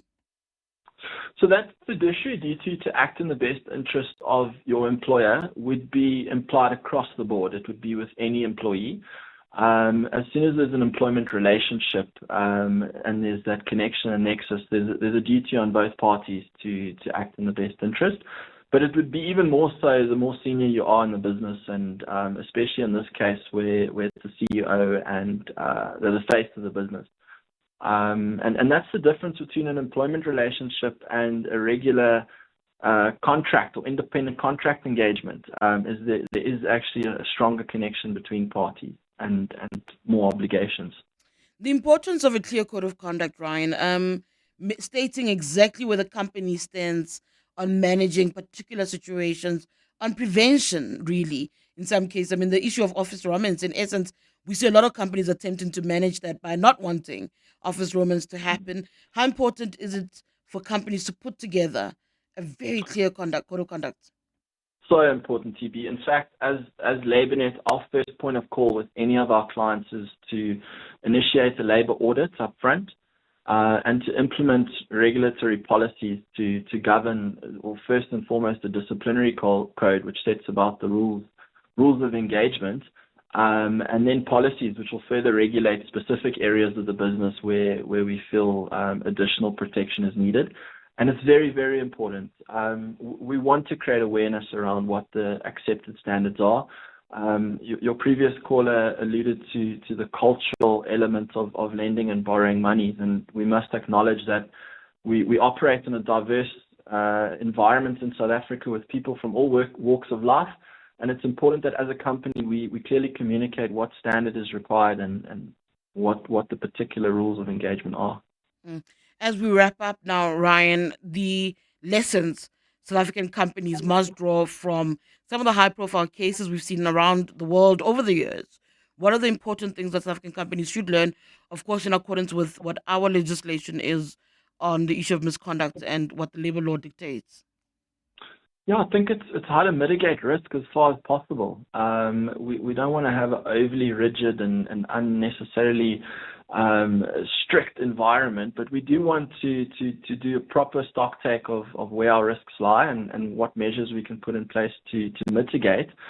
And in these particular instances, to set clear standards and codes of conduct on what accepted forms of behavior are.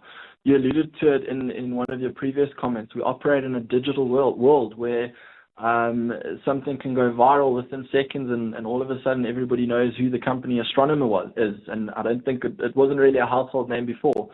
So there's a lot at stake, and we need to be careful that we put whatever measures we can in place to mitigate and to ensure that our company and the brand reputation is looked after. All right, thank you so much. That's Ron Anderson, a labor law executive at LabourNet, speaking to us there about the issue of handling misconduct in the workplace. It is 11:30. Maki Mulapo's got your headlines. Thanks, Tshidi. Good morning. We continue with developments from the East Rand, where residents occupying a block of apartments in the Germiston CBD are being evicted for allegedly failing to pay rent. The Red Ants have been removing belongings of the occupants this morning from their homes. The city of Ekurhuleni says it obtained an eviction order in June to remove the people for failure to pay their rental to the metro. The city claims the occupants were sent notices on time to leave the premises. Over in the courts in the south of Johannesburg, some Eldorado Park residents have gathered outside the Protea Magistrates Court calling for justice for a 4-year-old girl whose parents are charged with her rape, murder and abuse. The couple is appearing in court for their second bail application. Community members discovered the girl beaten and bleeding in her home on Wednesday, and she later succumbed to her injuries in hospital.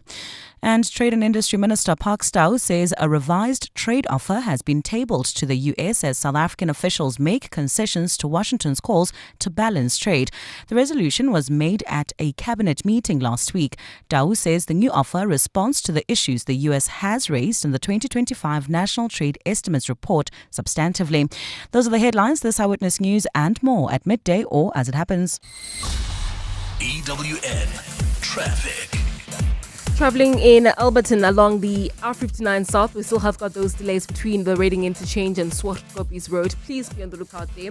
While travelling on the N3 North, some delays between Van Buren Road and the Kilulis Interchange. If you're heading towards Amalgam, do expect heavy traffic volumes on the M2 West approaching Main Reef Road. While travelling in the Crown Mines area on Main Reef Road, an accident reported there. It happened right near the M2 exit and it's causing heavy delays. Travelling in the Diepkloof area, we've got delays at the Diepkloof Interchange on the N1. This is due to roadworks that are taking place along this route. Please be on the lookout there and drive with care. City of Tshwane, some issues on the N1 North coming out of the Flying Saucer Interchange, while on the R21 North, we've got roadworks taking place right after Nelmay Pierce Drive. Please be on the lookout there and approach with care. I'm Amo Ramela. That's your EWN traffic from me. Otherwise, Karabujali will have your next report at the top of the hour. There's more EWN on air, online, and on the EWN app. John Perlman. Weekday afternoons, 3 to 6. What does this, though, reflect about the SANDF and the way money gets spent? Because we're always told there is no money for crucial things like the maintenance of aircraft. Last week we were engaging with concerns around the fact that there was only one helicopter that was able to fly, one Oryx available to go to the Eastern Cape during the floods. The Defence Forces make it extremely difficult for us, people who advocate for the enlargement of the defence budget so that we can get the Defence Force up and running in a proper way. John Perlman. 3 to 6 on 702. Unlock exciting bonus prizes when you top up your Betway account with a Betway Bucks voucher. From millions in cash and bonuses to extra bets and so much more, every top up is a chance to score big. Head over to leading retailers including Pick n Pay, Checkers, Pep Stores, and Incredible Connection and top up with Betway today. Terms and conditions apply. Betway is licensed and regulated by the Western Cape Gambling and Racing Board. No persons under the age of 18 are permitted to gamble. South African Responsible Gambling Program toll-free counseling line 0800 006 008 or WhatsApp help to 076 675 0710. Winners know when to stop. Dear Journal, trying to be an adult day 3274. Every time I go to a fancy birthday dinner, I'm reminded I'm just 5 fancy birthday dinners away from financial ruin. Note to self, don't make any more born in June friends. Recently removed from the family payroll? Get covered at pineapple.co.za. It's like 570 Rand a month, so it's 100% the insurance for you. Underwritten by Old Mutual Alternative Risk Transfer Insure Limited, a licensed non-life insurer and authorized FSP. Premiums are risk profile dependent. 702. Health and wellness. That's right, it's time for the health and wellness feature. Today we're discussing osteoporosis. What do you know about osteoporosis? How do you take care of your bones? You know that feeling where you feel a creak in your bone when you wake up? The older you get, the more you complain about the bones. So that's the conversation that we're going to be having. How a thoughtful diet can help prevent osteoporosis. Feel free to again engage, to call in and to ask questions. We'll be joined by Omi Naidu, a dietitian, to help us understand a little bit better how to manage and to prevent osteoporosis. 702. Health and wellness.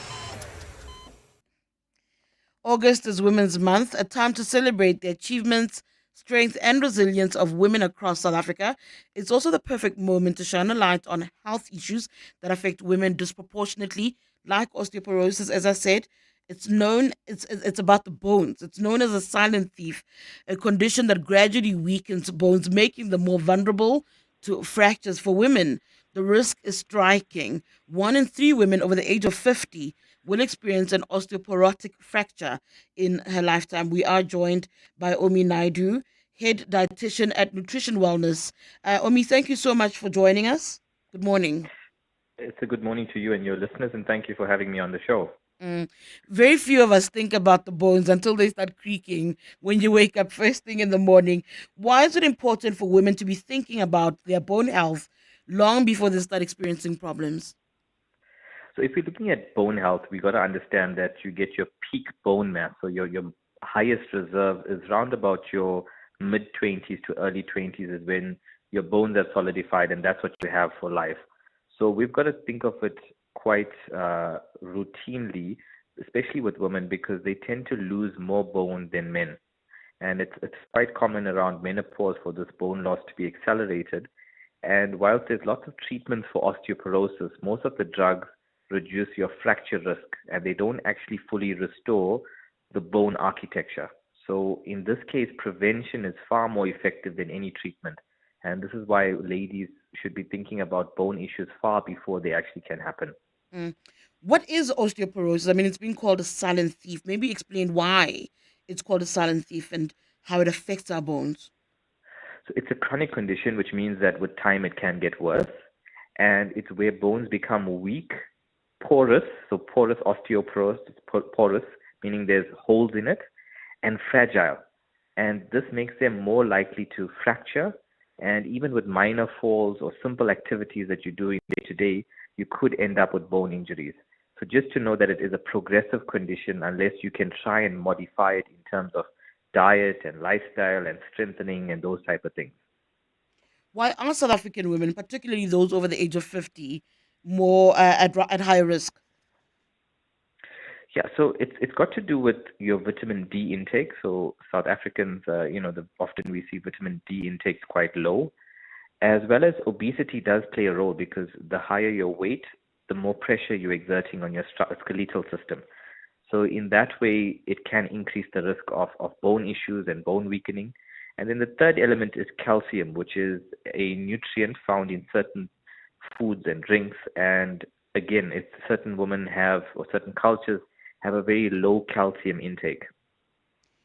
What are the top 3 nutrients that we require for strong bones? I think you mentioned calcium a little bit. I imagine it's also one of them. And what would they be and why? Okay, so the 3 are definitely calcium, as I mentioned. It's basically a primary mineral that's in your bone structure, and it's critical for the bone strength as well as the bone density too, so making the bone quite full and firm. And then vitamin D, as I mentioned also, that basically helps the body to absorb calcium and also supports bone mineralization. And then the third one would definitely be protein. These provide a structural matrix for the bone, as well as supports muscle strength to protect the bones from falls. So the three elements there are calcium, vitamin D, and protein, which play a fundamental role in bone health. You said earlier that the peak, for women as far as their bone health is concerned, is around their 20s. Is there a make or break age? Is it too late to start focusing in your 40s, in your 30s, if you're at high risk in your 50s? Look, I think the peak bone mass is going to be around about your 20s. But if you think of the slope, you can reduce the angle of the slope by the activities that you do, meaning that you can lose your bone mass quicker and your bone can become weakened by 40, or the activities or the interventions that you do to support your bone health can help for a more gradual curve, where by 60 or so you actually start to have some bone issues, if any. But I think the make or break age would definitely be by at least 40, putting in some good measures to make sure your calcium intake is good, your vitamin D, as well as your protein intake. And the activities, you just mentioned activities there as well. What kind of activities would you say people need to focus on in order to try and manage that slope towards the risk, but also to try and provide support and ensure that they protect themselves? So, a lot of the guidelines say some activities is recommended, rather than having a sedentary lifestyle, but also making sure that there's some sort of resistance training in that, meaning are you doing something that can enhance your muscle mass? Because as mentioned earlier, the better your muscle stores, the better that supports the bones, especially in terms of a fall or an injury. You have almost a physical cushion to protect the bone structure. And then going back to the diet, where you've kind of mentioned the nutrients, what is the one thing that people could do through that diet that they should do to protect their bones? So, there's a couple of things, and I think the main thing is incorporating dairy products. I think everybody knows this, but incorporating dairy products or calcium-rich foods will definitely help to strengthen the bones. And it's not just dairy, it's also fortified cereals and other items that can definitely help to increase their calcium intake. If I were to just, touch on what else has calcium in the diet, we're looking at leafy greens, so things like broccoli, things like kale, nuts and seeds like almonds and sesame seeds. We've mentioned the dairy products, the milk, the yogurt, the cheese. All of these have calcium, which is the fundamental building block of bones. And then people will say to you, but in this economy, when you speak about the cost of almonds, on any given day, those are expensive. Kale's hard to find. So people will speak about the economy. What would your suggestion be, though, for more accessible, supposedly affordable options? So, the thing that I always mention on any interview I do is the message is it's not a one-size-fits-all with everybody. And there's an abundance of good dietitians either in the public sector or in the private sector. And one of the big things a dietitian's job is to help you form an individualized solution within your budget. So meaning we then try and understand what you have in your cupboard and what can we modify to try and help you with your goals. So it's not a one-size-fits-all to say that everybody gets a generic diet. If you've got calls, we're in conversation with Umi Naidu, a dietitian. We're speaking about ways to prevent osteoporosis, how to look after your bones. What do you know? What do you know about osteoporosis, about prevention as well? Do you think about your bones at all, actually?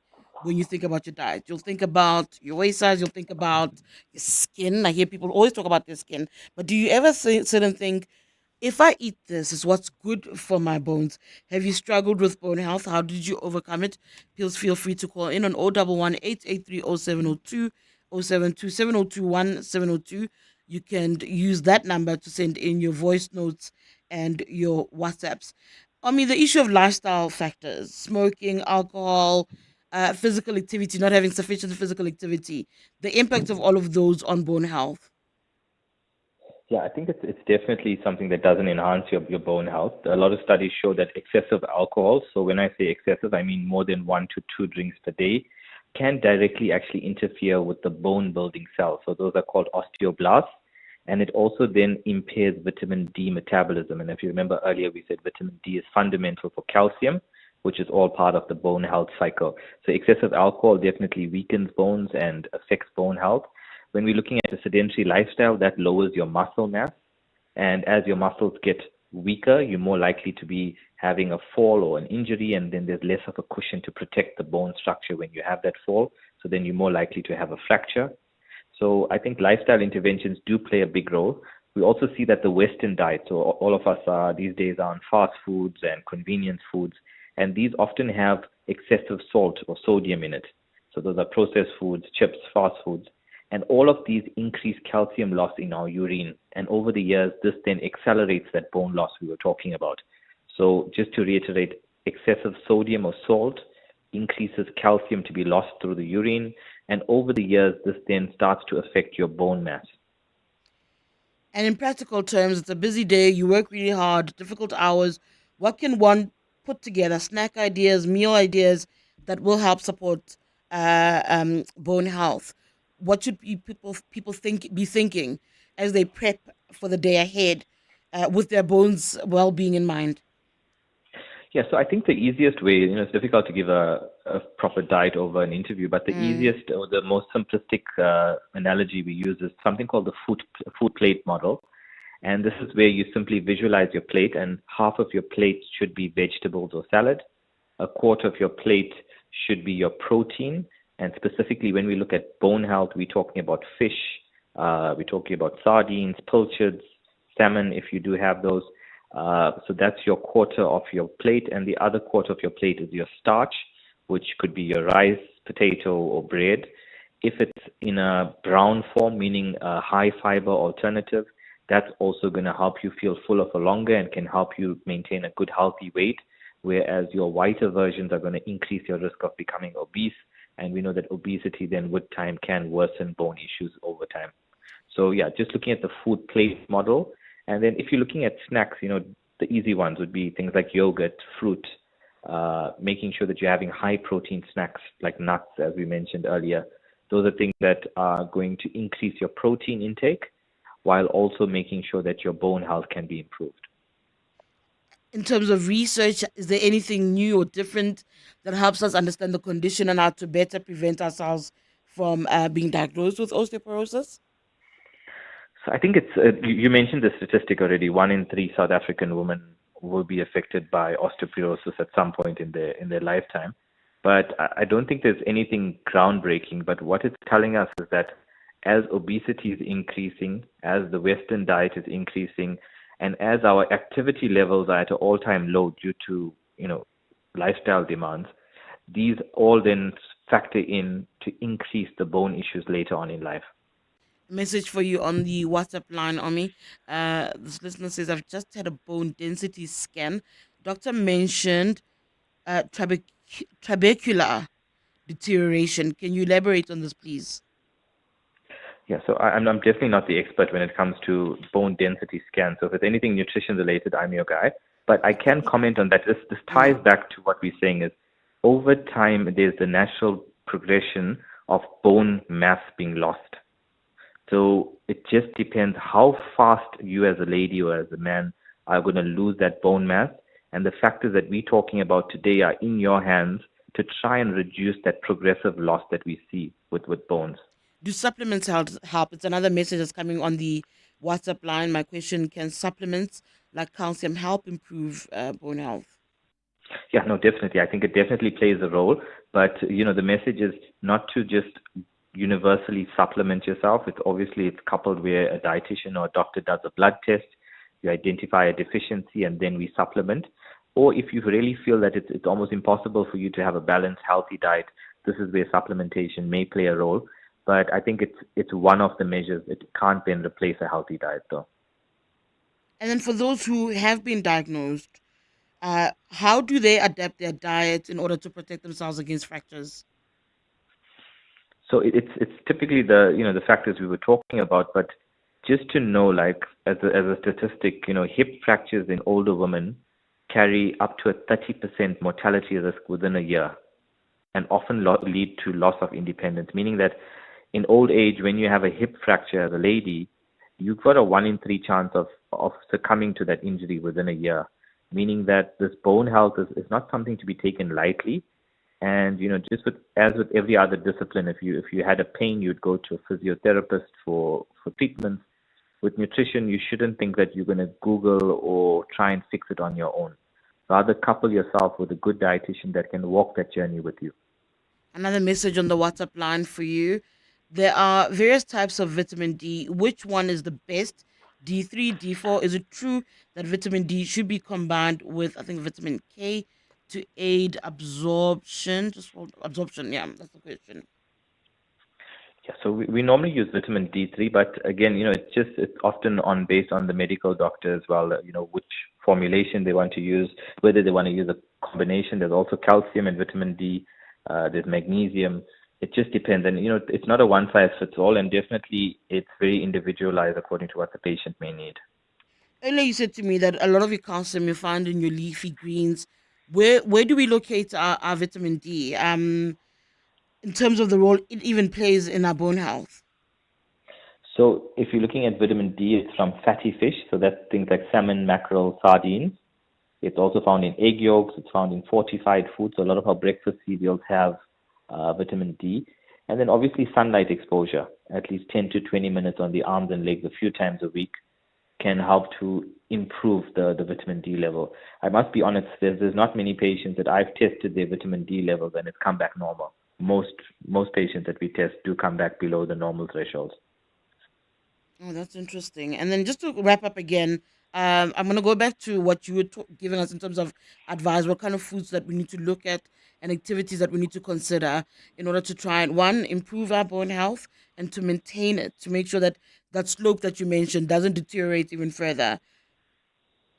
Yeah, so definitely a high protein diet. So when we're talking protein, we're talking yogurt, we're talking meat, chicken, fish. If you can have a bit more of the fish as well, it's got some anti-inflammatory effects, but it's also got your vitamin D's and your calcium in it. When we're looking at fresh vegetables and fruit in your diet, and also then making sure that in terms of activity levels, you do have some moderate activity, at least 2 to 3 times a week, you're physically active, and making sure that you're trying to maintain a good muscle mass. So we're not asking people to become bodybuilders, but try and maintain good muscle stores so that if you do have a fall or if you have an injury, you have better, almost inverted commas, cushioning for that bone structure. And before I forget, I actually almost forgot about this, but there are also women who live in rural areas, and I think what they've access to is completely different, obviously, from those in urban areas. What strategies should they actually rely on? One would argue that they've got limited food variety. What are the realistic approaches as far as dietary considerations are concerned in order to improve bone strength? So when we're looking at protein, one of the most affordable and most highly accessible protein sources, things like beans, peas, and lentils. So making sure that they're getting enough of that. And then also, in the rural areas, to make sure that the activity levels are up. I'm sure it is high, but trying to make sure that it's a bit of resistance exercises wherever possible. And, trying to also be considerate of portion sizes. We're seeing this global trend where no matter whether it's rural or urban, women BMI and obesity is increasing at an alarming rate. So, whether you're in a rural area or in an urban area, just being mindful of portion sizes as well. All right, thank you so much. That's Omi Naidu, a head dietitian at Nutrition Wellness Dietitians. We're speaking there about bone health, ways to prevent osteoporosis. Figures coming in saying that women in South Africa face an even striking risk. 1 in 3 over the age of 50 will experience an osteoporotic fracture in their lifetimes. And even though age, genetics, and the likes all play their part, diet remains a powerful tool in prevention. Spoke there about leafy greens and the importance of increasing your calcium intake. Local entrepreneurs don't just deserve your business, they deserve your applause. Gauteng's greatest awards with 702, powered by Yoko. All right, so we are now looking at your greatest hairdressers or barbers in Gauteng. Remember, Yoko and 702 are out on the hunt to find your greatest in the province. I'll go through some of our nominees. Remember, you can vote for these nominees on primediaplus.com. Here they are. Are you ready? Here they are. Shea Boutique Barber, Lindeza Hair Studio, Sylvester Icut, the Man Cave Barbershop SA, Naka Barbershop in Mamelodi. I'll do them again. Naka Barbershop in Mamelodi, the Man Cave Barbershop SA, Sylvester Icut, Lindeza Hair Studio, Shea Boutique Barber. Those are your nominees for your greatest hairdresser or barbers in Gauteng. Running a busy salon or barbershop, say less. Yoko Counter can match your pace and keep your business a cut above the rest. Yoko Counter tracks sales, stock, and staff all from one powerful point of sale system straight out of the box. Cut down on admin, but not on quality. Ready to upgrade? Head to yoko.com to keep winning with Yoko Counter. These are the businesses you believed in. These are your finalists. Voting opens at 6 a.m. on primemediaplus.com, and it's your chance to help crown the best of the best. Keep listening to 702 throughout the day as we reveal more names in the running for Gauteng's greatest with 702, powered by Yoko. Diabetes has become the leading cause of deaths in South Africa. Every hour, at least 3 people die of diabetes in this country. This means that in a year, we lose more than 30,000 people to this dreaded disease. This is a silent pandemic which requires active participation by all of us. You may be asking, what can I do as an individual? Limit intake of foods and drinks high in sugar and be physically active. Eat right for a better life. Foods high in sugar, fat and salt can lead to obesity, diabetes, high blood pressure, heart disease and certain cancers. This message is brought to you by the National Department of Health. At the heart of global conversations shaping our future, Africa's voice is more important than ever. As proud lead sponsor of the B20, the Standard Bank Group is honored to showcase the continent's growth, partnerships, and potential on the world stage. Because driving Africa's growth isn't just our ambition, it's our purpose. Tune in every Monday from 3 p.m. for the Standard Bank B20 in brief for key insights and updates around the B20. Standard Bank is an authorized FSP and registered credit provider. Beyond politics. Tshidi, I'm not going anywhere. It's honest conversations with politicians and newsmakers on Politricking with Tshidi Madia on EWN. It gets heavy. Even in losing the election in Polokwane, Yeah. people regret Zuma. They don't regret not backing Mbeki. Me, I don't regret nothing. Because he gave people a sword to stab him with. Yeah. It gets personal. There's a tendency to paint the entire GNU with the whims and the feelings of the DA at any particular moment. It is not a fact. It gets to their truth. If you check the videos, it started coming like organically on the ground. Random leaders of the FF come and saying, no man, this Floyd must go away. You call him VBS Floyd, don't you? Yeah, it's VBS Floyd. Why is Julius Malema not VBS But the Malema? president was cleared by parliament, guys. Hold on. Yeah. You're defending even Floyd Shivambuni who's in the EFF from VBS. Suddenly it's VBS Floyd. No, I never defended. Catch a new episode every Wednesday on primemediaplus.com. Politricking with Tshidi Madia on EWN. On record, Tshidi. In touch, in tune, and independent. I see you. Join us. Let's walk the talk. This is 702. I see you guys are still arguing about what the DA had to say a little bit earlier on. They mentioned 3 issues that are a hindrance to economic growth. What I'm actually interested in is what's happening in Germiston. Did you see that fire? I've been watching a little bit of that footage a little bit earlier on. And when you think about it, Bongani Pingo actually mentioned that protests had resulted in the Home Affairs building being torched. I'm interested in that. And I'm pretty sure that conversation will follow us in the next hour, of course, when the next show kicks in. The host of the next show just walked in when the midday report comes up, of course. Coming up on the Midday Report with Mandy Wiener. That's right. Good morning. It's still morning. Good morning. You got still a few minutes. 2 minutes. Good morning, Mandy. Good morning. Speaking about that fire in Germiston, I'm pretty sure you'll be speaking about it because Bongani was talking about what could have led to it. Also Yes, said that there definitely. were protests nearby. So we'll speak to a few different people about it. We'll speak to emergency services. We'll speak to the Ekurhuleni spokesperson. What happened there was an attempt to evict 450 families following a court order. And it looks like protesters then set the building alight. So we'll get the latest on that. Jobs numbers are out, Tshidi. Oh. And they're terrible. I'm not surprised. terrible. Unfortunately, it's not surprising. What are they saying? If you think about it, 8.4 million South Africans are unemployed. That's So shocking. unemployment That's is sitting at heartbreaking. 33.2%. In the second quarter for this year, the number of unemployed people rose by 140,000 to 8.4 million. Really concerning. Yeah. Then the DTIC and agriculture departments have been having a press conference speaking about US tariffs. AfriForum and Solidarity have been having a briefing on their participation in the upcoming national dialogue. Are they participating? They are participating, but they are going to push for a citizen-led process, which is the issue that has been raised by the legacy institutions that have pulled out. And then the Mapungubwe Institute has released its Coalition Barometer report. They've done really interesting work around the Ndlulamiti scenarios and forecasting and post-election analysis. I'm looking forward to that conversation as well. I'm also looking forward to looking at that Mapungubwe matter. I'm glad that more people want to participate in the national dialogue and want it to be citizen-led. South Africans must have conversations about where we are and what the way forward is. I looked at recently the other day that the Chinese actually do it quite frequently, have conversations. I think the last one they did, over 3 million of them participated, giving input about where they want China to go. So that is what it's meant to be. Hopefully we can go back to that.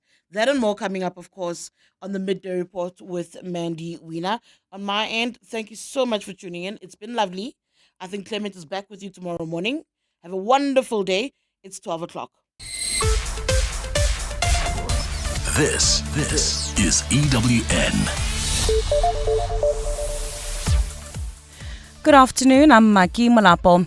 We start with news just in. The country's unemployment ticked up, increasing by 0.3 of a percentage point in the second quarter of the year. This puts the jobless rate at 33.2% from the first quarter's 32.9%. Stats SA released